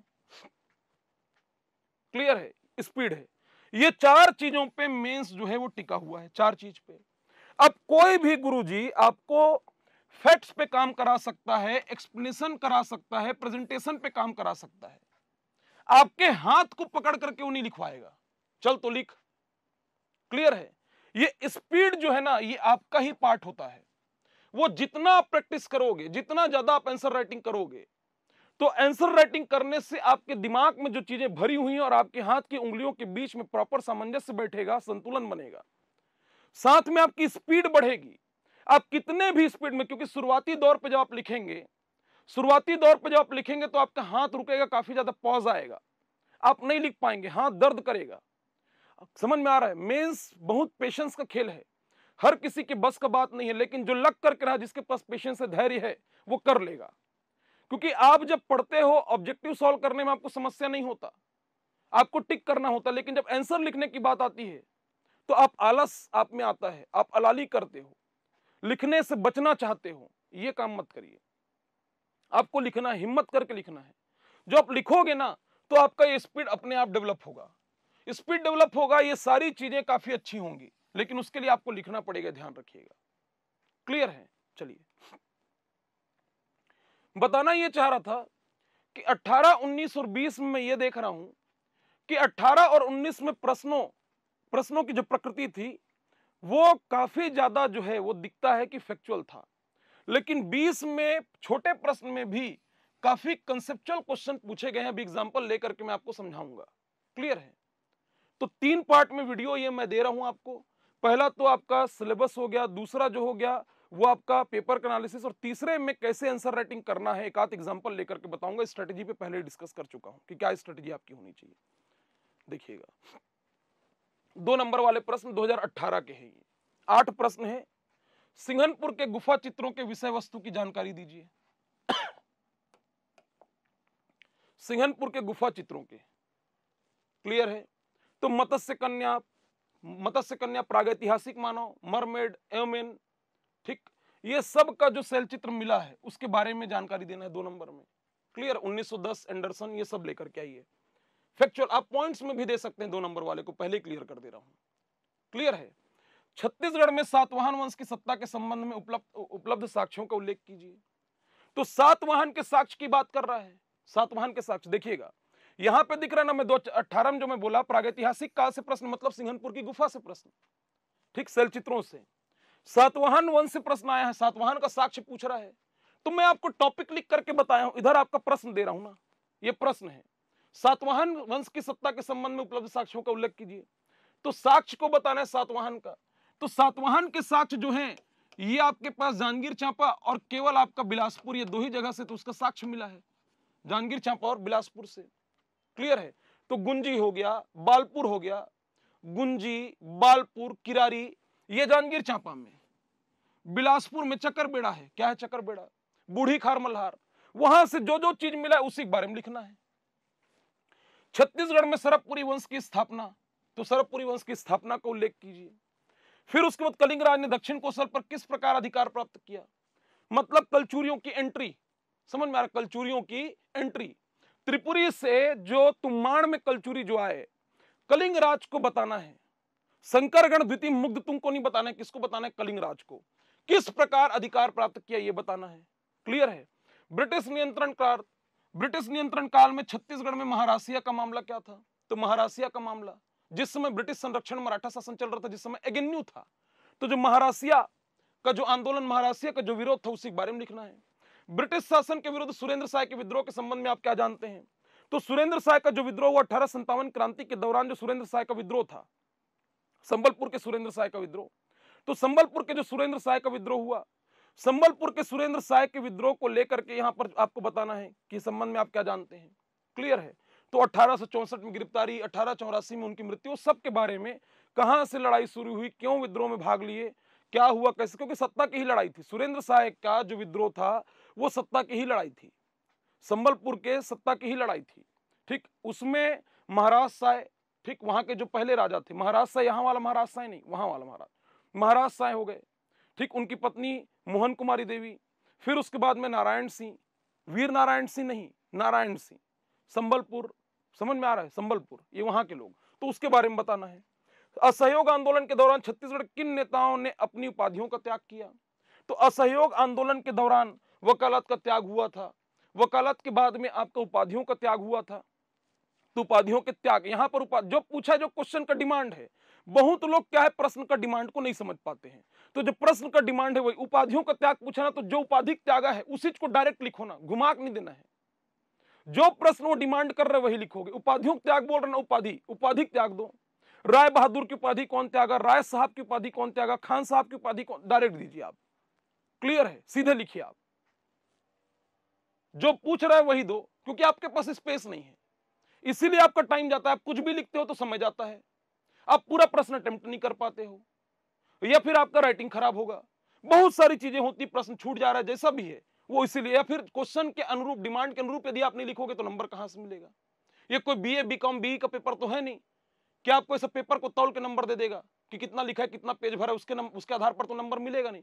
ये ध्यान रखिएगा, सीजीपीएससी मेंस में अटेम्प्ट में नंबर नहीं है, एक्चुअल अटेम्प्ट में नंबर है, ध्यान रखोगे ना, एक्चुअल अटेम्प्ट में, ये ध्यान रखिएगा। तो असहयोग आंदोलन के दौरान छत्तीसगढ़ किन नेताओं ने अपनी उपाधियों का त्याग किया। 1942 में रायपुर में हुए डायनामाइट कांड, बिलक नारायण अग्रवाल है ना, की संक्षिप्त जानकारी दीजिए। तो बिलक नारायण अग्रवाल, रायपुर डायनामाइट कांड जो है, जो रायपुर जेल को उड़ाने की बात की गई थी, रायपुर जेल को बिलक नारायण अग्रवाल के द्वारा जो बम लेकर के आए थे, सुधीर मुखर्जी भी उसमें थे, ये नारायण दास बावरिया, ठीक, ये सब लोगों के बारे में तो संक्षिप्त जानकारी उसके बारे में देनी है। 19 में 2 नंबर वाले प्रश्न जो है, देखो, ताला के रुद्रशिव की प्रतिमा के विषय में आप क्या जानते हैं। अब ये पर्यटन के हिसाब से मत लिख देना कि वहां देवरानी जेठानी मंदिर है, रुद्रेश्वर शिव की प्रतिमा है, ठीक, मनियारी नदी तट में है, वो क्या लिख रहा है, देखो, ताला के रुद्र शिव प्रतिमा के विषय में आप क्या जानते हैं, इसका ऐतिहासिक महत्व स्पष्ट कीजिए। ऐतिहासिक महत्व ना, ऐतिहासिक महत्व को स्पष्ट करना है, इतिहास से जोड़ करके बताना है, क्योंकि जो ताला गांव है, ताला गांव के रुद्र शिव की प्रतिमा के विषय में आप क्या जानते हैं, रुद्र शिव से ही जोड़ना है, क्योंकि वहां पर ताला गांव में, मनियारी तट में जो ताला गांव है, अमेरिका ग्राम में रुद्रेश्वर शिव की प्रतिमा और देवरानी जेठानी मंदिर है। तो देवरानी जेठानी मंदिर जो है सरबपुरी वंश के शासकों के द्वारा, तो सरबपुरी से जोड़ करके बताना है उसको। ब्रह्मदेव के खल्लारी शिलालेख के महत्व पर प्रकाश डालिए। गढ़ों के बारे में जानकारी, 36 जो गढ़ है, गढ़ सिंहणदेव, रायपुर के कलचुरी सिंहणदेव के द्वारा जो 18 गढ़ को जो बांटा गया, 18 गढ़ को जो बांटा गया, रतनपुर शाखा और रायपुर शाखा शिवनाथ नदी को आधार बना करके 18 गढ़ में जो बांटा गया, ठीक, वो गढ़ों की जानकारी जो है वो कहां पर है, आपका खल्लारी शिलालेख। रायपुर के कलचुरियों की जानकारी कहां से मिलती, खल्लारी शिलालेख, ठीक। रायपुर शाखा के जो कलचुरी हैं, उनकी पहली राजधानी क्या थी, खल्लारी थी। उसी में 5वें नंबर का शासक है ना, कौन, आपका ब्रह्मदेव राय। इसी ब्रह्मदेव राय के नाम पर रायपुर शहर की स्थापना की गई है। तो उसके महत्व पर प्रकाश डाला, क्या महत्व है उसका। छत्तीसगढ़ में बिंबाजी भोसला के प्रारंभिक प्रशासन का उल्लेख कीजिए, बिंबाजी भोसला प्रशासन को बताना है। और नलवंशी राजा बिलासतुंग के राजिम शिलालेख के महत्व की विवेचना कीजिए। तो राजिम शिलालेख बिलासतुंग मतलब राजीव लोचन मंदिर के बारे में बोल रहा है। राजीव लोचन मंदिर क्यों किया, क्यों आया, क्यों बनाया, क्यों बनाया, राजिम शिलालेख के महत्व की विवेचना करना है ना, ठीक। रतनपुर के मोहन सिंह के विषय में आप क्या जानते हैं, ये मोहन सिंह ही तो है, मोहन सिंह है जो भास्कर पंत को इन्विटेशन दिया था, आक्रमण कर मार मुझे। रघुनाथ सिंह समय रतनपुर कलचुरी गद्दी संभाल 1741। तो मोहन सिंह के विषय में आप क्या जानते हैं, मराठा आक्रमण कराने में इसी के योगदान था, बाद में खुद ही पलटेगा, लड़ूंगा सोचते बिंबाजी से, हालांकि बिंबाजी का आने पहले मर जाएगा, कौन, आपका मोहन सिंह, मृत्यु हो जाती है उसकी। तो रतनपुर के मोहन सिंह के विषय में आप क्या जानते हैं। राजनांदगांव के बीएनसी मिल्स के मजदूरों के प्रथम हड़ताल मतलब पहला मजदूर आंदोलन के कारणों की विवेचना करना, कारण बताना है, कारणों की विवेचना करनी है। तो पहले तो कारण को जान जाओ। मैं हमेशा बोलता हूं कि आंदोलन जो है, आंदोलन कब हुआ, कहां हुआ, उसका फॉर्मेटिंग आपको पता होना चाहिए। एक यूनानिमस फॉर्मेट होता है आंदोलन का, वो आपको पता होना चाहिए। उसी में कब कहां कारण जो है वो जो मैं बताता हूं, उसमें से एक क्या है, आपका कारण है, कारणों की विवेचना करनी है, ठीक, कारणों की विवेचना। तो कार्य का घंटा ज्यादा था, रोजी कम था, मेहनताना कम मिल रहा था, और मजदूरों के फेवर में वहां की स्थिति जो थी, कार्य की जो स्थिति थी, वर्किंग कंडीशन जो था वो सही नहीं था। 3 तो कारण थे पहले आंदोलन के, उसी की विवेचना करनी है। 1922 में आयोजित रायपुर जिला राजनीतिक परिषद के अधिवेशन की मुख्य घटनाओं का उल्लेख कीजिए। तो रायपुर जिला परिषद का राजनीतिक सम्मेलन जो हुआ था 1922 में, असहयोग आंदोलन के बाद जो हुआ था, उसी का क्या करना है, उल्लेख करना, घटनाओं का उल्लेख करना है, जिसमें पंडित रविशंकर शुक्ल की गिरफ्तारी हुई थी। रायपुर में जो ये राजनीतिक परिषद का जो सम्मेलन हुआ था, पुलिस के साथ टक्कर संघर्ष हुआ था नेताओं का, क्लियर है। क्लार्क और जोन्स 2 अंग्रेज की बात आती है, तो उसके बारे में। 25 के परलकोट विद्रोह के मुख्य कारण क्या थे, 25 के परलकोट के विद्रोह, उसके बारे में बताना। कारण पूछ रहे तो कारण ही बताओ। 20 में 2 नंबर वाले प्रश्न, राजर्षि तुल्य कुलवंश के भीमसेन द्वितीय के आरंग ताम्रपत्र अभिलेख के विषय में आप क्या जानते हैं। अपने आप को सर्वप्रतापी शासक बताया था, सोन नदी घाटी से जारी किया था, किसको, आपका आरंग ताम्रपत्र को। उसी आरंग ताम्रपत्र में राजर्षि तुल्य कुलवंश के 6 शासकों का उल्लेख है, 6 शासकों का उल्लेख। राजधानी आरंग थी, गुप्त संवत का इस्तेमाल, ये सब बताओ आप, पॉइंट बनाओ, सिनॉप्सिस इसलिए बोल रहा हूं ना हर टॉपिक का। बस्तर की रानी स्वर्ण कुमारी की क्रांतिकारी गतिविधियों का, ये स्वर्ण कुमारी की गतिविधियों का उल्लेख कीजिए, ऐसा बोल रहा है, थोड़ा घुमा के दे दिया। 1910 का भूमकाल विद्रोह है ये। लाल कालिंद्र सिंह और राजमाता स्वर्ण कुंवर देवी क्रांतिकारी घटना बोल रहे हैं ना, तो भूमकाल विद्रोह उसके बारे में बताना है। 1905 के पश्चात छत्तीसगढ़ की रियासतों के नामों का उल्लेख कीजिए, क्योंकि जो 14 रियासतें जो बनी थी 1864-65 में सर रिचर्ड टेम्पल के द्वारा जो बनाई गई थी, है ना, वो 14 जो रियासतें थी, उसके 1905 में बंगाल विभाजन के बाद जो भौगोलिक परिवर्तन हुआ और हमसे जो 14 रियासतें, हमारे पास शुरू से ही 14 रियासतें थी, वो 14 रियासत में 5 रियासत हमको ओडिशा को देना पड़ता, क्योंकि उड़िया भाषी था वो। वहां से हमको बिहार से 5 रियासत मिला था। छत्तीसगढ़ का मुंडी है, कोरिया, चांगबखार, सरगुजा, उदयपुर और जसपुर। तो 1905 के बाद का बोल रहे हैं ना 14 रियासतों का उल्लेख, तो वो बताना है। मराठा आक्रमण के समय कलचुरियों की स्थिति का उल्लेख करना है। मराठा आक्रमण के समय की क्या स्थिति थी, तो उसको पॉइंट बता दो। वामनराव लाखे के योगदान का वर्णन कीजिए, वामनराव लाखे के बारे में बताना है। मराठा कालीन छत्तीसगढ़ में पटेल के कार्यों का उल्लेख कीजिए, जो मराठा शासन काल में जो पटेल हुआ करते थे प्रशासन में ना, उसके बारे में बताना है। कलचुरी प्रशासन में गढ़ का क्या महत्व था, यह बताना है, गढ़ का क्या इंपॉर्टेंस। तो इसके ऊपर, गढ़ व्यवस्था के ऊपर तो मेरा एक वीडियो ऑलरेडी, जहां तक मैं समझ पा रहा हूं, याद है मेरे को कि वो यूट्यूब पे डला हुआ है, उसको जाके देख सकते हो। छत्तीसगढ़ में होम रूल आंदोलन के प्रभाव का वर्णन कीजिए। होम रूल लीग जो चला छत्तीसगढ़ में, उसके क्या प्रभाव थे, क्योंकि यह चलेगा, इसके बाद ही तो असहयोग आंदोलन चलेगा। क्लियर है, उसके बारे में बताना है। तो ये 2 नंबर वाले प्रश्न है 18, 19, 20 का। फिर उसके बाद में 4 नंबर वाले, तो 4 नंबर वाले में 2018, 2019, 2020 ये आपका टॉपिक दिया हुआ है ना, कि कहां से 18, 19 और 20 में 4 नंबर वाले पूछे हैं। 4 नंबर वाले आपको ये दिख रहा है कि जैसे इधर 18 में गुप्त काल से पूछा, छिंदक नागवंश से पूछा, कलचुरी एवं उनका प्रशासन पूछा, फिर उसका आंदोलन से पूछा है, और छत्तीसगढ़ में स्वतंत्रता आंदोलन। मैं कही रहा हूं कि इंपॉर्टेंट है, हर जगह पर आपको स्वतंत्रता आंदोलन जो है वो दिखेगा ना, दिखेगा स्वतंत्रता आंदोलन। कलचुरियों के बाद ही एक्चुअल इतिहास है छत्तीसगढ़ का, कलचुरियों से ना, कलचुरी के बाद नहीं, कलचुरियों से एक्चुअल इतिहास है। उधर बस्तर में काकतियों से है। ये आपका काफी मजबूत होना चाहिए। क्वेश्चन का जोन है स्वतंत्रता आंदोलन, क्वेश्चन का जोन है जनजातीय आंदोलन, श्रमिक आंदोलन, कृषक आंदोलन, ये पूरा। तो ये पूरा आपका टॉपिक एनालिसिस करके बताया हूं। क्वेश्चन जो पूछ रहा है 4 नंबर वाले, अब उसके पास कुछ है नहीं ना पूछने के लिए। देखो, प्रयाग प्रशस्ति, ये कोई नया चीज नहीं है, एक बार नहीं कई बार। वो समुद्रगुप्त का आक्रमण हुआ तो उसी को आए दिन पूछता है प्रयाग प्रशस्ति में तत्कालीन छत्तीसगढ़ के बारे में क्या विवरण दिया गया है। तो प्रयाग प्रशस्ति, हरिसेन, समुद्रगुप्त, वाकाटक शासक महेंद्र सेन से जो लड़ा, नलवंशी शासक व्याघराज, उसी के बारे में बताना है। प्रयाग प्रशस्ति। बस्तर के छिंदक नागवंशी शासक सोमेश्वर देव प्रथम की विजयों का वर्णन कीजिए, कौन कौन सी लड़ाई लड़ा, जीता, क्या किया, उसके बारे में। छत्तीसगढ़ में कलचुरी प्रशासन के अंतर्गत बरहूं, तो गढ़ व्यवस्था जब आप पढ़ोगे ना तो वहीं पे आ जाएगा कि आपका बरहूं। क्लियर है, बरहूं। 1937 में छत्तीसगढ़ की डौंडी लोहारा जमींदारी में हुए किसान आंदोलन के क्या कारण है, किसान आंदोलन से प्रश्न पूछ दिया। चरी निस्तारी को लेकर के था डौंडी लोहारा किसान आंदोलन। नरसी प्रसाद अग्रवाल, सरयू प्रसाद अग्रवाल, क्लियर है, बली मोहम्मद, ये सब थे। भारत छोड़ो आंदोलन के दौरान दुर्ग में हुई क्रांतिकारी घटनाओं को विवरण कीजिए। रघुनंदन सिंह रॉल जाकर के दुर्ग कचहरी मांग, ऐसे कई घटनाएं हैं, तो उन्हीं घटनाओं को विवरण करना है। ये 4 नंबर में पूछा है कब आपका 18 में।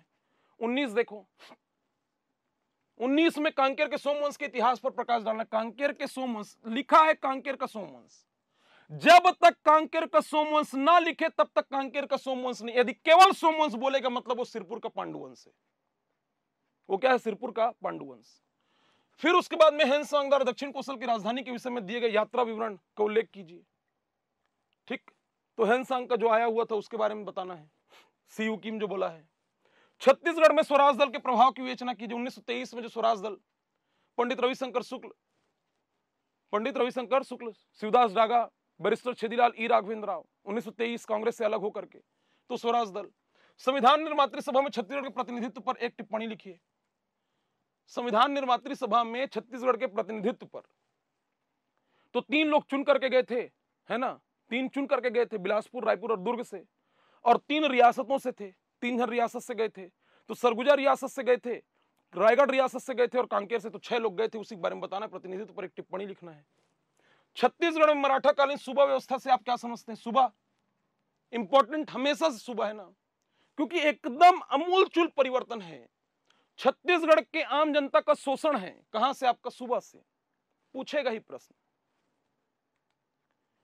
2020 देखिए, 18 और 19 को देखना और 20 को देखो आप। सरबपुरी राजा प्रसन्न मात्र की उपलब्धियों का विवरण ये आया 4 नंबर में। रतनपुर में राजधानी स्थापना पूर्व छत्तीसगढ़ कलचुरी शासकों का संक्षिप्त परिचय दीजिए। अब देखो प्रश्न देखो ना, रतनपुर में राजधानी स्थापना के पूर्व, रतनपुर में राजधानी स्थापना के पूर्व, राजधानी स्थापना पूर्व मतलब 3 शासक हो गए, कलिंगराज, कमलराज और रत्नदेव प्रथम, मतलब तुम्बाड़ में रह करके जो शासन किया के पूर्व छत्तीसगढ़ कलचुरी शासकों का संक्षिप्त परिचय। तीनों शासक देना है, कलिंगराज, कमलराज और किसको? रत्नदेव प्रथम को। प्रश्न को इसलिए ध्यान से पढ़ो कहता हूं, तीनों को ना। रतनपुर जो है, रतनपुर 1050 में राजधानी हस्तांतरित किया ना, कौन? आपका रत्नदेव प्रथम। लेकिन 45 से लेकर के 50 6 साल लगभग तो शासन किया कहां से? तुम्बाड़ से। तो तीनों शासक आएंगे। बिलासपुर की वानर सेना के बारे में आप क्या समझते हैं? वानर सेना गठन 2 जगह पे हुआ था, सविनय अवज्ञा आंदोलन के दौरान। सविनय अवज्ञा आंदोलन के दौरान 1930 बिलासपुर में वानर सेना, बिलासपुर में वानर सेना, और 1932 रायपुर में वानर सेना।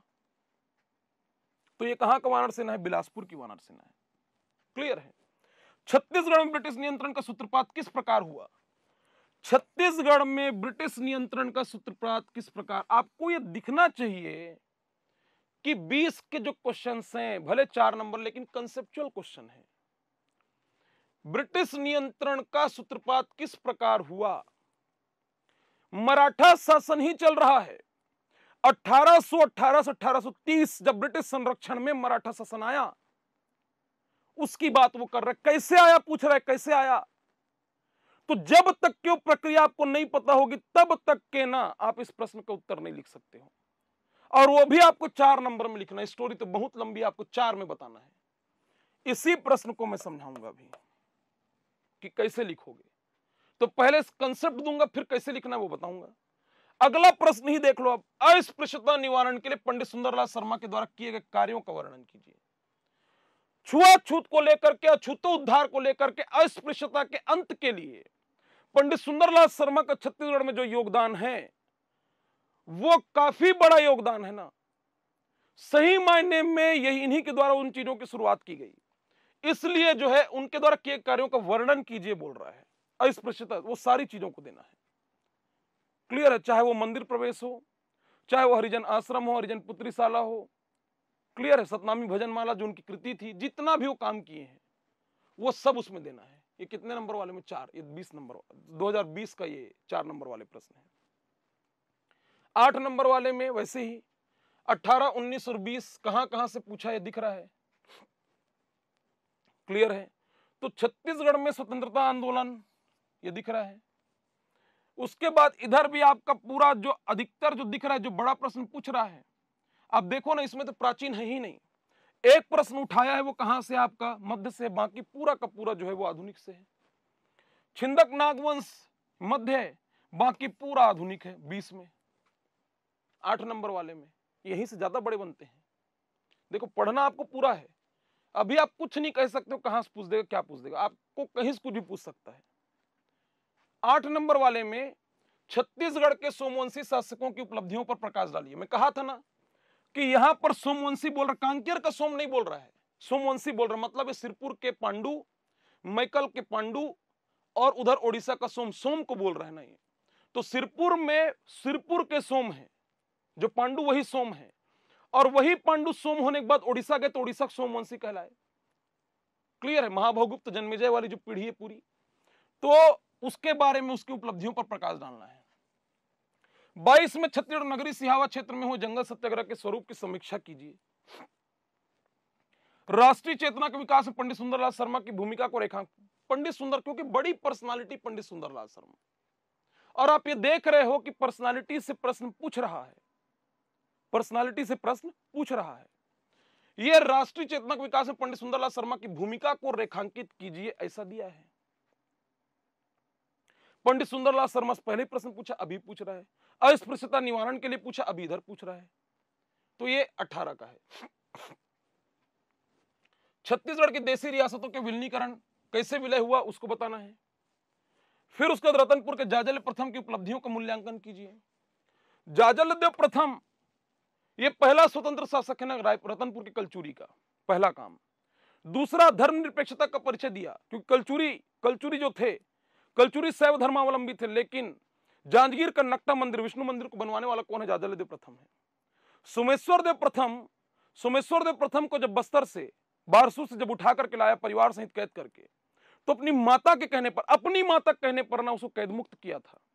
उसकी माता यह कही थी कि क्षत्रिय धर्म तू नहीं निभा रहा है, तेरी लड़ाई किससे? सोमेश्वर देव प्रथम से है, ना कि उसके परिवार से है, ना कि उसके परिवार से। उसके परिवार को छोड़, तो अपने किए पर पश्चाताप किया, प्रायश्चित किया, और पूरे परिवार से सोमेश्वर देव प्रथम को भी कैद मुक्त कर दिया था।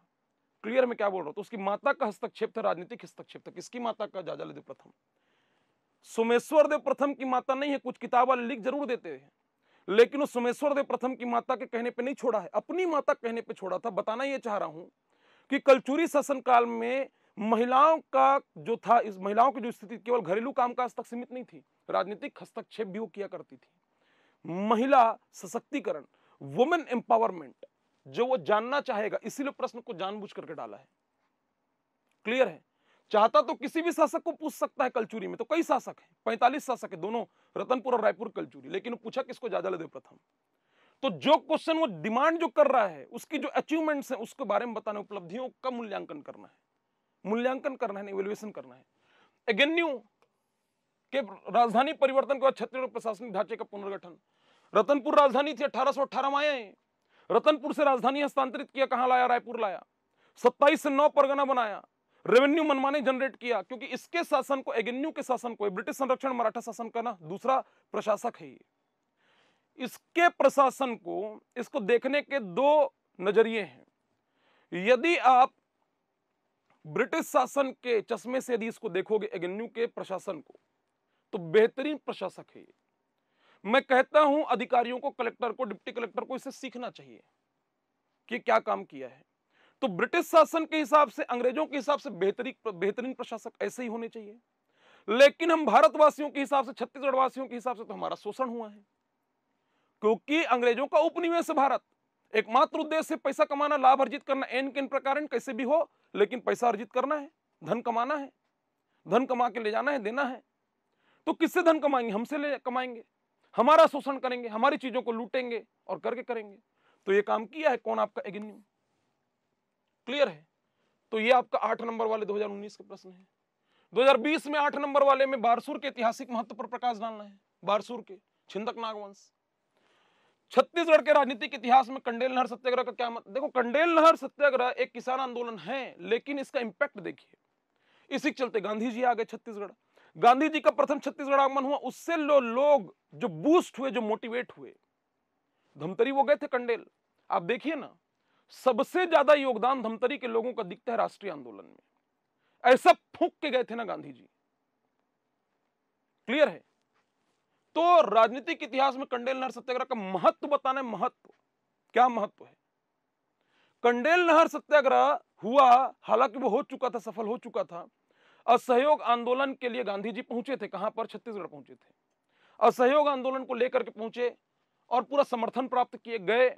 और उसके बाद देखो असहयोग आंदोलन किस तरीके से लगा। गांधी जी के आने से, कंडेल नहर सत्याग्रह के चलते ही तो आए थे। असहयोग चला, सविनय अवज्ञा, उसके बाद जो आंदोलन चला छत्तीसगढ़ में, जो स्पीड पकड़ा है, गजब पकड़ा है।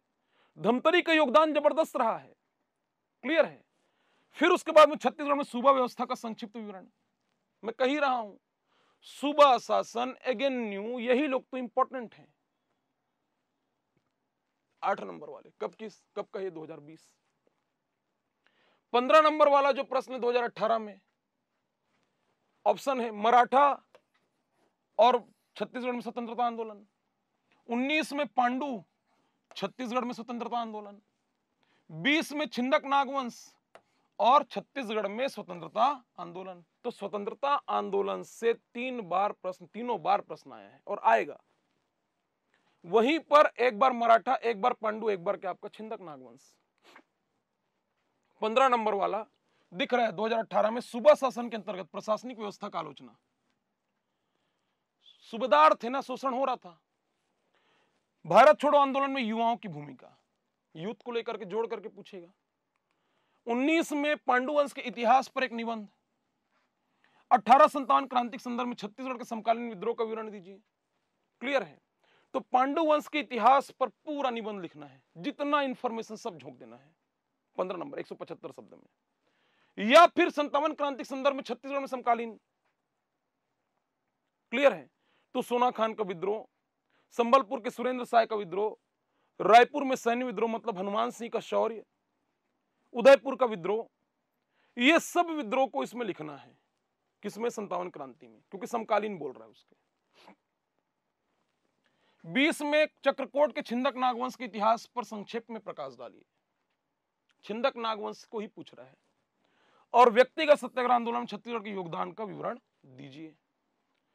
तो ये आपका 18, 19 और 20 के 2, 4, 8 और 15 नंबर के प्रश्नों का एनालिसिस है। इसको आप जब देखेंगे, सिलेबस की समझ और पेपर एनालिसिस, ये आपका बहुत अच्छा होना चाहिए। और फिर आप पढ़ना स्टार्ट करिए। जिन चीजों पे मैं कहा हूं उस पर आप फोकस करिए। क्लियर है? चलिए अब एक प्रश्न लेकर के कैसे आंसर राइटिंग करना है उसको समझा रहा हूं। ठीक है? प्रश्न दिया हुआ है 2020 मेंस का प्रश्न है, 4 नंबर का, 60 वर्ड्स में इसको लिखना है। प्रश्न दिया हुआ है कि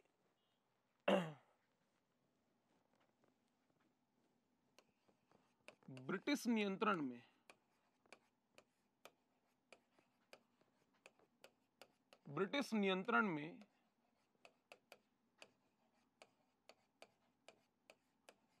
मराठा शासन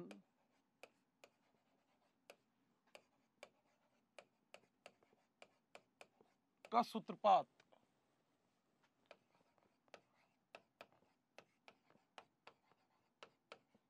किस प्रकार हुआ? ब्रिटिश नियंत्रण में मराठा शासन का सूत्रपात किस प्रकार हुआ, ये प्रश्न को वो पूछ रहा है।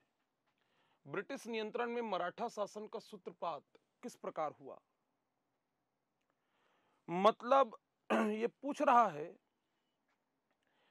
कि मराठा शासन ब्रिटिश संरक्षण में कैसे आया। अब ये आप पढ़े हुए देखिए, जो जिसका कंसेप्ट क्लियर नहीं है, जो केवल ये पढ़ लिया कि 6 ब्रिटिश अधीक्षक छत्तीसगढ़ में आए 1818 से 1830, जब मराठा शासन ब्रिटिश संरक्षण में आया तो उस समय छत्तीसगढ़ में 6 ब्रिटिश अधीक्षक हुए। एडमंड से लेकर के Crafoord, Edmund, Agnew, संडिस, Hunter, Wilkinson और क्राफर्ड, ये 6 ब्रिटिश अधीक्षक हुए। कौन ब्रिटिश अधीक्षक क्या किया, ये ठीक है, तो उसके बारे में तो पूछा ही नहीं रहा है। अब जिसको किस प्रकार सूत्रपात हुआ ये नहीं पता, मतलब कैसे ब्रिटिश संरक्षण मराठा शासन आया, क्यों आया, इसका यदि कंसेप्ट क्लियर नहीं है तो वो नहीं लिख पाएगा इस आंसर को, इस प्रश्न के उत्तर को नहीं लिख पाएगा। या कुछ भी लिखेगा, नहीं लिखेगा वो, और कुछ भी लिखेगा वो, दोनों मतलब एक ही है, 0 नंबर कट जाएगा, काट देगा, नहीं नंबर देगा। तो सबसे पहले तो समझना पड़ेगा, उसके बाद इसको देखिए, भले 6 लाइन में लिखना है, 60 शब्द है, लेकिन इसके पीछे कंसेप्ट को पहले समझना पड़ेगा ना। तो यहीं पर आप लोग चूक रहे हैं, इसी को पकड़ने का प्रयास करना है। ब्रिटिश नियंत्रण में मराठा शासन का सूत्रपात किस प्रकार हुआ, तो सबसे पहले यह है कि आपको यह बात पता है कि 1757 से लेकर के 1741 में तो मराठा आक्रमण हो गया था, भास्कर पंत आक्रमण किया था, रघुनाथ सिंह को हराया था। लेकिन 1741 से लेकर के 1757 तक मोहन सिंह शासन किया, 1745 से लेकर के 1757, 41 के बाद भी रघुनाथ सिंह रहा, 41 से लेकिन 45 तक रहा, 45 से लेकर के 1757 मोहन सिंह रहा। जब मोहन सिंह गया, जब उसकी मृत्यु हुई, या इधर नागपुर में जब काफी राजनीतिक हलचल जब बढ़ा, भाइयों के बीच में जब विवाद बढ़ा, तो बिंबाजी भोसला को आखिरकार छत्तीसगढ़ आना पड़ा। ठीक, अब वो पीछे की स्टोरी में भी नहीं जाएंगे, देखिएगा। 1757 से लेकर के 1854 तक, 1854 ये छत्तीसगढ़ में मराठा शासन है। पहले तो ये समझ लें आप, ये आप पढ़े भी हैं, कोई नया चीज नहीं है, मैं समझाना क्या चाह रहा हूं उसको देखिए। मराठा शासन है, और मराठा शासन 4 भाग में हम बांट के पढ़ते हैं। 1757 से लेकर के 1787 ये छत्तीसगढ़ में प्रत्यक्ष मराठा शासन है। क्या है ये? प्रत्यक्ष मराठा शासन। ये प्रत्यक्ष मराठा शासन है। प्रत्यक्ष इसलिए है क्योंकि बिंबाजी भोसला यहां पे आकर के रह करके शासन करेगा। कौन? बिंबाजी भोसला। भोसला राजकुमार था, रह करके शासन किया, इसलिए शासन का स्वरूप कैसे प्रत्यक्ष है। फिर उसके बाद में जब बिंबाजी भोसला की मृत्यु होगी तो 1787 से लेकर के 1787 से लेकर के 1818 ईस्वी ये आपका सूबा शासन है। क्या है ये? सूबा शासन। मतलब बिंबाजी भोसला के बाद में जब वेंकोजी भोसला को मिलती है जिम्मेदारी छत्तीसगढ़ की, तो वेंकोजी भोसला कहता है मैं छत्तीसगढ़ नहीं जाऊंगा, मैं नागपुर में रह करके शासन करूंगा। अब किसी का आप बोलोगे रायपुर दुर्ग में रहने वाला आदमी, ठीक है, उसको आप कहोगे जा तो सुकमा जा, कोंटा जा, नारायणपुर जा, वो नहीं जाएगा। घूमने के लिए भले चले जाएगा, लेकिन रहने के लिए नहीं जाएगा। समझ में आ रहा? बिंबाजी भोसला के साथ भी वैसी स्थिति थी। तो बिंबाजी भोसला की मजबूरी थी, आ गया था। लेकिन बाद में वेंकोजी भोसला जब पाले में आता है छत्तीसगढ़, कहते हैं कि उसको बागडोर संभाल छत्तीसगढ़ का, तो वेंकोजी भोसला कहता है मैं नहीं जाऊंगा, आपको शासन चलाने से मतलब है ना। रघुजी द्वितीय कहता है वहां पे, जो नागपुर का भोसला शासक था, राजा था, उसको कहता है वेंकोजी भोसला आपको शासन चलाने से मतलब मैं चला दूंगा, मैं नागपुर से बैठ के चलाऊंगा। तो कहता है कैसे चलाएगा? तो कहता है छत्तीसगढ़ को मैं ठेका में दूंगा। ठेकेदारी प्रथा, इजारादारी प्रथा, उसी को सूबा शासन। तो सूबा शासन कब से कब? आपका 1787 से 1818 सूबा शासन। 2 शासक इसमें आएंगे, वेंकोजी भोसला आएगा और अप्पा साहब, 2 शासक मिल करके सूबा शासन। तो पहले जब तक वेंकोजी भोसला है, वेंकोजी भोसला चलाएगा, और वेंकोजी भोसला की जब मृत्यु होगी तो वेंकोजी भोसला के बाद में अप्पा साहब ये चलाएगा। कौन चलाएगा? अप्पा साहब। किसको? सूबा शासन को। सूबा शासन के बाद में 1818 से 1830 यह ब्रिटिश संरक्षण में मराठा शासन है। ब्रिटिश संरक्षण, यह ब्रिटिश संरक्षण में क्या है? मराठा शासन। ब्रिटिश संरक्षण मराठा शासन है। और फिर उसके बाद 30 से 54, 1830 से लेकर के 1854 यह आपका पुनः भोसला शासन है। यहां लिख दे रहा हूं, यह क्या है? पुनः भोसला शासन, या इसी को पुनः मराठा शासन कहते हैं। यह पुनः भोसला शासन है, यह पुनः भोसला शासन है। मुद्दा यह है कि ये जो प्रश्न भी दिया है ना, ब्रिटिश नियंत्रण में मराठा शासन का सूत्रपात किस प्रकार हुआ, वो पूछ रहा है 4 नंबर में 60 शब्द में, कि ब्रिटिश संरक्षण में मराठा शासन कैसे आया। ये तो मराठा शासन चल रहा है, मराठों को होना चाहिए, फिर ये ब्रिटिश संरक्षण में मराठा शासन कैसे आ गया, ये पूछ रहा है वो। क्वेश्चन कंसेप्चुअल है। क्लियर है मैं क्या बोल रहा हूं? उसको, उसकी प्रक्रिया को किस प्रकार हुआ, सूत्रपात किस प्रकार, उसको वो समझना चाह रहा है, आपको समझाने बोल रहा है। क्लियर है? तो इसी सेक्शन को पहले हमको समझना पड़ेगा। 1818 में कुछ हुआ होगा कि मराठा शासन को अपने कंट्रोल में ले ली। कौन? ब्रिटिशर्स। क्यों लिए, उसको समझना और उसी को लिखना है। क्लियर है? देखिएगा, इसके लिए अब कुछ लोग जो नहीं जानते वो क्या करेंगे, ये 1818 से 1830 में जो अंग्रेज यहां आए वो क्या किए, उसको सबको भरेंगे, नहीं मिलेगा नंबर, नहीं मिलेगा नंबर। देखिए, इसमें ब्रिटिश संरक्षण में मराठा शासन कैसे आया उसको समझने के लिए आपको कुछ डेट रिक्वायर्ड है। 22 मार्च 1816, जिसमें अप्पा साहब जो है वो शासक था सूबा शासन के दौरान, नागपुर में ही बैठा था, वो भी छत्तीसगढ़ नहीं आएगा, नागपुर ही बैठेगा। फिर उसके बाद में 27 मई 1816 देखिए डेट समझाने के लिए है ना। फिर उसके बाद में 9 जून 1816, 9 जून 1816, 10 फरवरी 1817, 21 अप्रैल 1817। कैसे आया उसी समझेंगे अभी, लेकिन आपको देखो भले 6 लाइन लिखना मैं कह रहा हूं ना, उसके पहले कंसेप्ट क्लियर होना चाहिए। 21 अप्रैल 1817, 14 नवंबर 1817, 14 नवंबर 1817, 14 नवंबर 1817, फिर 14 नवंबर 1817 के बाद में 1817, 1818 और फिर आपका जनवरी 1818। ये डेट रिक्वायर्ड है। और एक तरफ आपको जानना, नागपुर में नागपुर का भोसला मराठा शासक रघुजी द्वितीय था। कौन था रघुजी द्वितीय? देखिएगा ना, इसकी पत्नी थी जिसका नाम था बांकाबाई। ध्यान दीजिएगा, फिर उसके बाद एक्सप्लेन करता हूं बांकाबाई। रघुजी द्वितीय बांकाबाई को पुत्र था, पुत्र का नाम था परसोनजी भोसला। परसोनजी भोसला। परसोनजी भोसला की पत्नी थी काशीबाई। काशीबाई। और परसोनजी भोसला को काशीबाई से जो पुत्र था उसका नाम था बाजीराव गुजर।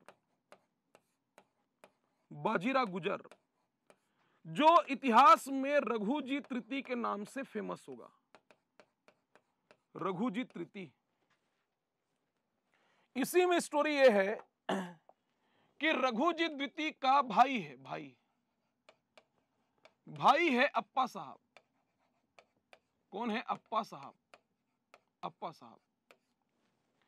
और बांकाबाई का भाई है धर्मजी। दोनों के भाई हैं धर्मजी। रघुजी द्वितीय की मृत्यु 22 मार्च 1816 को हो जाएगी। देखो नागपुर में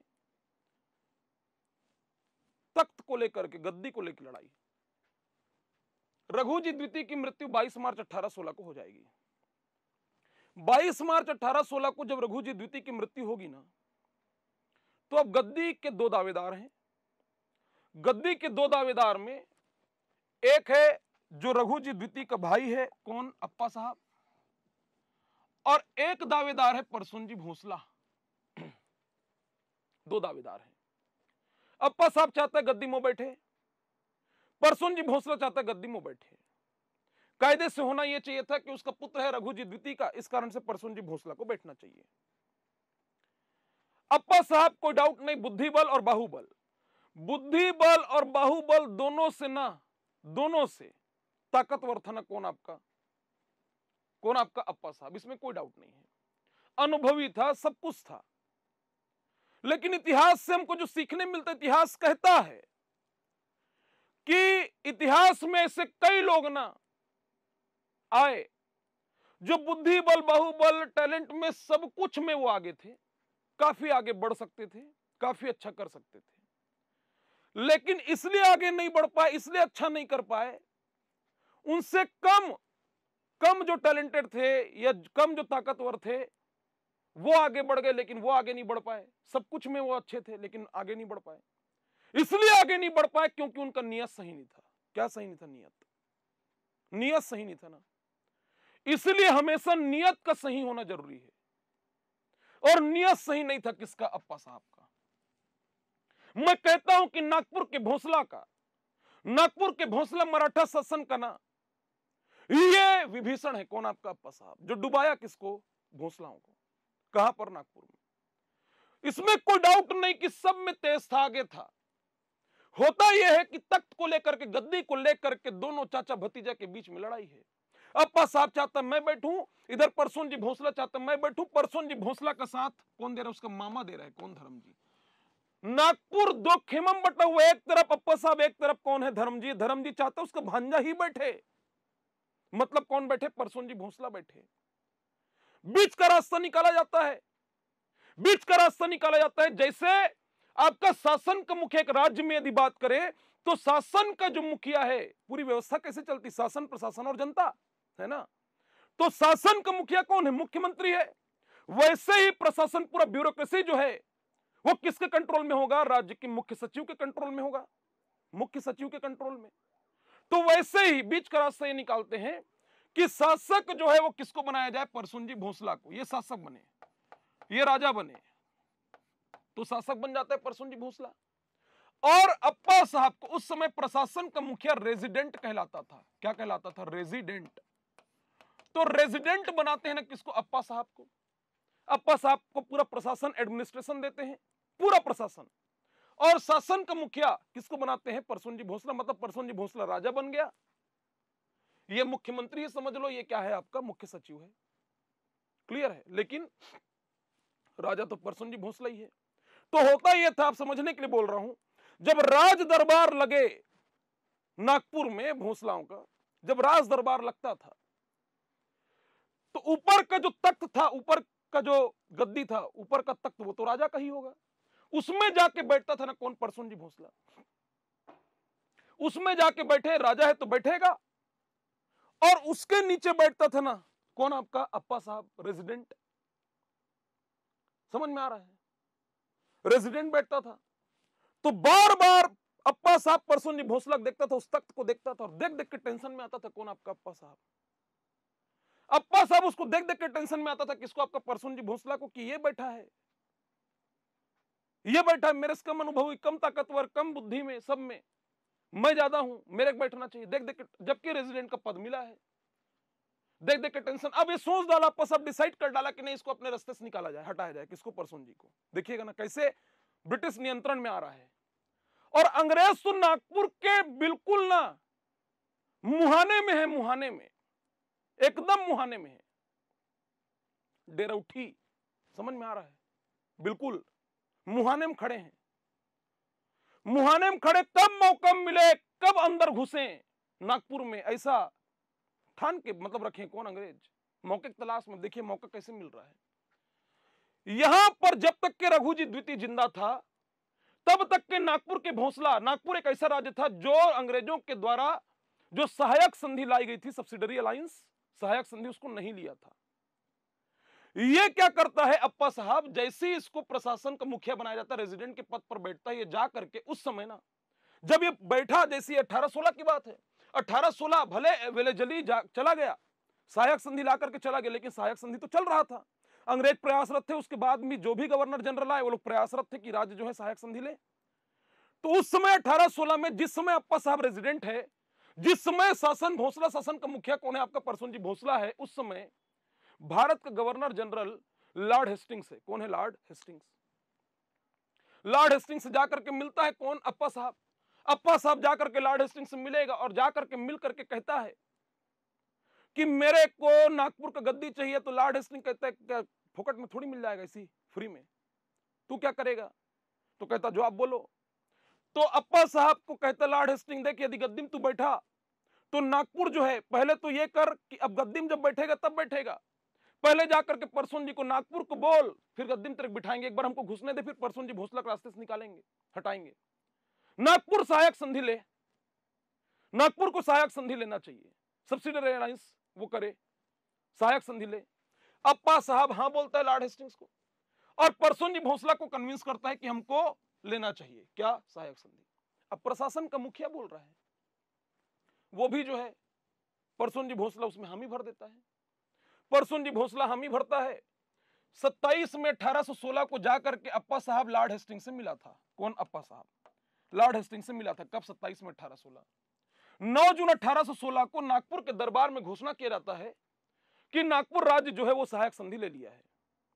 अब सहायक संधि के टर्म्स एंड कंडीशन ऐसे थे कि जो भी राज्य सहायक संधि लेगा उसको अंग्रेजी सेना की एक टुकड़ी तो रखना पड़ेगा, उसके बदले वो अंग्रेजी शासन को पे करेगा वो राज्य। क्लियर है? ये तो ठीक था, लेकिन उसमें यह भी था कि अंग्रेजों के विरुद्ध किसी भी गतिविधि में वो राज्य शामिल नहीं होगा। यह भी उसके क्लॉज में था, टर्म्स एंड कंडीशन में था। अब ये नहीं सोचा अप्पा साहब, इतना परसुन जी भोसला को अपने रास्ते से हटाने के लिए ले डाला, अंग्रेज घुस गए। अब एक दिन अचानक नागपुर में खबर आता है खबर उड़ता है, पता चलता है कि परसुनजी भोसला की मृत्यु हो गई। किसकी मृत्यु हो गई? परसुनजी भोसला। परसुनजी भोसला की मृत्यु हो गई 10 फरवरी 1817 को परसुनजी भोसला की मृत्यु हो गई, ऐसा पता चलेगा, पता चलता है ना। पता चलता है कि परसुनजी भोसला मर गया, मृत्यु हो गई। तो परसुनजी भोसला को मारने वाला कौन था? एक्चुअल में अप्पा साहब था, जहर देकर के मारा था। लेकिन अंग्रेजों से मिला हुआ था, अंग्रेजी सेना की टुकड़ी वहां पर थी, तो कोई किसी प्रकार का छानबीन नहीं होता, बात दब जाता है। अब देखो 10 फरवरी 1817 को परसुनजी भोसला की मृत्यु हुई है और 21 अप्रैल 1817 को ताजपोशी हो जाता है किसका? अप्पा साहब का। अप्पा साहब को नागपुर का भोसला शासक नियुक्त कर दिया जाएगा, बना दिया जाएगा। अप्पा साहब शासक बन गया ना कब? आपका 21 अप्रैल 1817। अब जब सत्ता में बैठ गया तो सहायक संधि तो ऐसा था कि तुम उसको डिनाई नहीं कर सकते, ले लिए हो तो ले लिए हो। अब जो सहायक संधि परसुनजी भोसला के लिए लागू था, वही सहायक संधि अब शासक बनने के बाद तेरे ऊपर भी तो लागू होगा। किसके ऊपर? अप्पा साहब के ऊपर। तो अप्पा साहब के ऊपर भी लागू हो रहा है। अब उसको जम नहीं रहा है कि उसके राज्य में जो है कौन है? अंग्रेज हैं। पूरा खुफिया जितना भी है वो सब अंग्रेजों को पता चल रहा है, कुछ कॉन्फिडेंशियल नहीं है। जहां जहां राजा जा रहा है उसके साथ साथ अंग्रेज जा रहे हैं। टेंशन में आ गया था कौन? अप्पा साहब पूरा टेंशन में कि कैसे करूं। इसी दौरान अंग्रेजों और मराठों, क्योंकि मराठा जो है वो तो मराठा, जैसे नागपुर में भोसला है, नागपुर में भोसला है, वैसी सिंधिया, समझ में आ रहा है, वैसी आपके पेशवा, ऐसे पूरे मराठा फैले हुए थे। आप पढ़े भारत के इतिहास में। तो नागपुर का जो भोसला था अप्पा साहब, ये पुणे के पेशवा से बाजीराव द्वितीय से जाकर के 14 नवंबर 1817 को मिल जाता है। 14 नवंबर 1817 को जाकर के पुणे के पेशवा बाजीराव द्वितीय से मिलेगा। बाजीराव द्वितीय से मिलता है, मिल करके वहां पर काफी ज्यादा पूरा चर्चा होगा और बाजीराव द्वितीय जो है मोटिवेट करता है कि सब जगह जहां जहां पे मराठा अंग्रेजों से लड़ना है। तो इसीलिए 1817-1818 क्या है आपका? आंग्ल मराठा तीसरा युद्ध। और आपको परिणाम पता है कि मराठा उसमें, मराठों करारी हार उसमें मिली थी, मराठा हारे थे। क्योंकि अंग्रेजी शासन में एक ही तो सही मायने में रोड़ा था, वो कौन थे? मराठा थे। सही मायने में जो लड़ सकते थे वो कौन थे? मराठा थे। तो मराठों के द्वारा तीसरा युद्ध हार गया, मतलब मराठा जो है तीसरा युद्ध हार गए। आंग्ल मराठा तीसरा युद्ध हारे। कौन हारे? मराठा हारे। तो जब पुणे के पेशवा बाजीराव द्वितीय से मिलने के लिए अप्पा साहब जब गया, पुणे जब गया 14 नवंबर 1817 को, तो अप्पा साहब को मना की अंग्रेज कि देख तू सहायक संधि लिया हुआ राज्य है, तू राजा है, तू नियम तोड़ रहा है, तेरे ऊपर कार्यवाही होगी। ये सब बिना सोचे अप्पा साहब चला गया था। 14 नवंबर 1817 को पुणे के पेशवा बाजीराव द्वितीय के द्वारा इसको सेना साहब की उपाधि दी गई थी। किसको दी गई थी? अप्पा साहब को सेना साहब की उपाधि इसको मिला था। क्लियर है? तो ये लड़ा था आंग्ल मराठा तीसरा युद्ध का ही हिस्सा है ना, जो सीताबर्डी का युद्ध नागपुर का, ये लड़ा था कौन? आपका अप्पा साहब। हारे मराठा। अंग्रेज देखो, अंग्रेज क्या बोले? अब अप्पा साहब को शासन से, सत्ता से बेदखल करना है अंग्रेजों को। तो सत्ता से यदि बेदखल करना है और ये मराठों के चलते लड़ा है, ये मराठों के लिए लड़ा है कौन? आपका अप्पा साहब। तो कहीं ना कहीं पे जनता के बीच में सहानुभूति, सिंपैथी है किसको? अप्पा साहब को। ऐसी सत्ता से बेदखल नहीं कर सकते अंग्रेज। किसको? अप्पा साहब को। तो सबसे पहले तो यह करना पड़ेगा, अप्पा साहब को लेकर के आम जनता, नागपुर की जो जनता, उसके मन में अराजकता आना चाहिए। सबसे पहला वो काम। तो पूरा ना आंग्ल मराठा तीसरा युद्ध होने के बाद में अंग्रेज पूरा जगह जगह ढिंढोरा पिटवाएंगे, कहेंगे कि देखो यही है, अप्पा साहब ही है जो जहर देकर के मारा था किसको? परसुनजी भोसला को। परसुनजी भोसला को जहर देकर के मारा था अप्पा साहब, ऐसे पूरा ना बताएंगे। अब जनता के मन में अप्पा साहब को लेकर के अराजकता आ गया। अप्पा साहब को लोग नापसंद किए, पसंद नहीं किए ये सब होने के बाद। और अंग्रेजों द्वारा कहा गया कि देखो सत्ता का असली हकदार जो है, नागपुर के गद्दी का असली हकदार कौन है? परसुनजी भोसला का पुत्र है कौन? बाजीराव गुजर। बाजीराव गुजर असली हकदार है, मतलब रघुजी तृतीय आगे यही रघुजी तृतीय कहलाएगा। अब देखो क्या दिमाग, क्या माइंड गेम खेले थे अंग्रेज। असली हकदार इसको बता रहे हैं, लेकिन ये तो छोटा बच्चा है, एकदम छोटा बच्चा है ये। कौन? बाजीराव गुजर। उसको सत्ता देंगे बोलेंगे। तो 1817-1818 आंग्ल मराठा तीसरा युद्ध, और जनवरी 1818 में, शुरुआत में ही जनवरी में, इसको सत्ता से बेदखल कर देते हैं किसको? अप्पा साहब को। और नागपुर का भोसला शासक घोषित कर दिया जाता है ना कौन? किसको? बाजीराव गुजर को। तो छोटा बच्चा कैसे संभाले शासन? तो कहे कि ठीक, अब देखो ना यहीं पे कंसेप्ट है।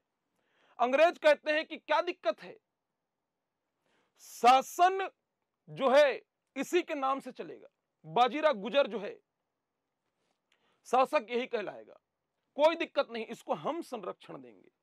हम क्या देंगे? संरक्षण देंगे। हम संरक्षण देंगे, जब तक ये बड़ा नहीं हो जाता हम पूरा प्रशासन संभालेंगे। मतलब जिस रेजिडेंट की भूमिका में अप्पा साहब पहले था, अब उस रेजिडेंट के पद पर अंग्रेज बैठेंगे। कौन बैठेंगे? अंग्रेज। मतलब पूरा प्रशासन का बागडोर जो है वो कौन अपने हाथ में ले लेंगे? अंग्रेज लेंगे।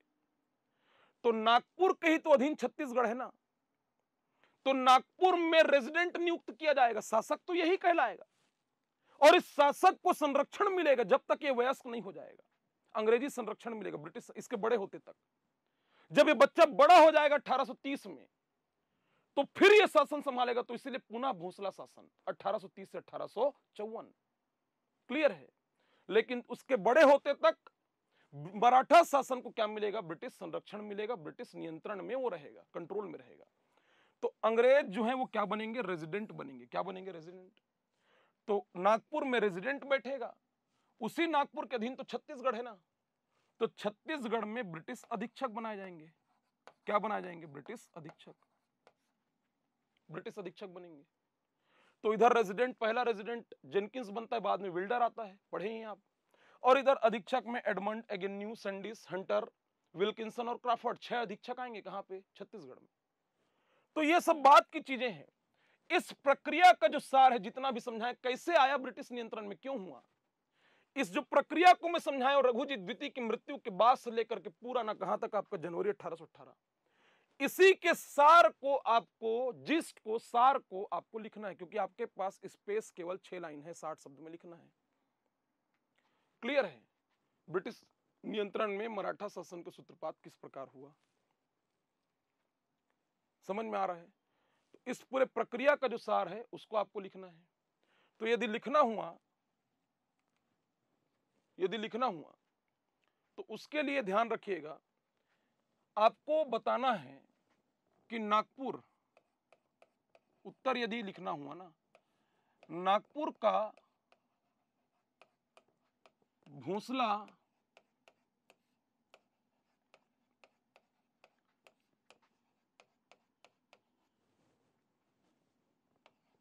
मराठा शासक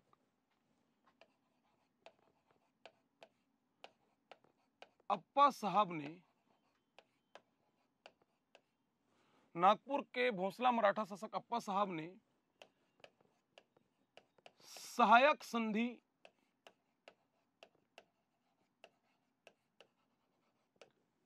संधि का उल्लंघन करते हुए अंग्रेजों के विरुद्ध मराठों के द्वारा लड़े जा रहे आंग्ल मराठा तृतीय युद्ध में शामिल होने का निर्णय लिया। तत्पश्चात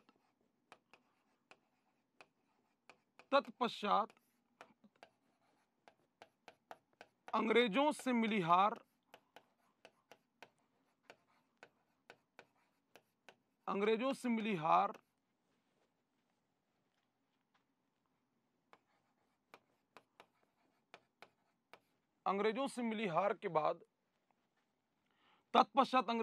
हार के बाद नागपुर सहित छत्तीसगढ़ में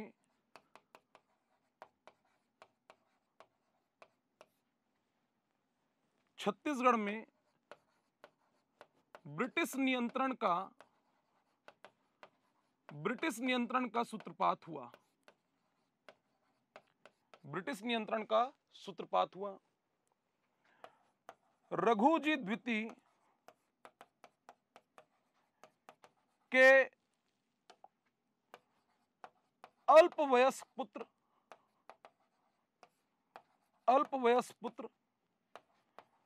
रघुजी तृतीय ब्रैकेट में बाजीराव गुजर, लिखना चाहो तो लिख दो, बाजीराव गुजर को नागपुर का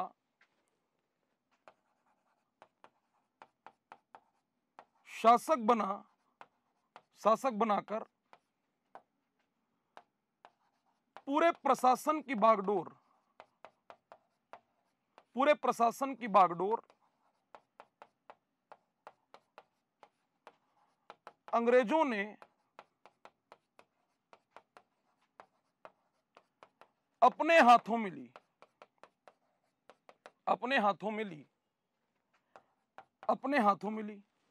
'क्लियर है? 1818 से 1830 ईस्वी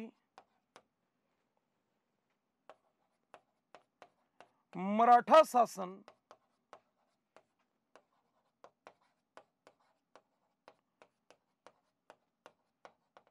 ब्रिटिश संरक्षण में रहा या ब्रिटिश नियंत्रण में रहा। क्योंकि आपको प्रक्रिया किस प्रकार आया वो पूछ रहा है, तो जितना पूछ रहा है उतना ही उसको बताया जाए, ये आपको लिखना है, कुछ इस तरीके से लिखना है। क्लियर है? तो ये आज के मतलब प्रीवियस ईयर के सीजीपीएससी मेंस को लेकर के प्रीवियस ईयर के क्वेश्चन पेपर एनालिसिस और स्ट्रेटजी डिस्कशन की सीरीज का ये आज का पहला क्लास। अभी रोज ही ऐसे आपको इस सीरीज में प्रतिदिन शाम को 7:30 बजे 7:30 को आपको वीडियो मिलेगा YouTube पर। ये सभी के लिए निःशुल्क होगा। Thank you.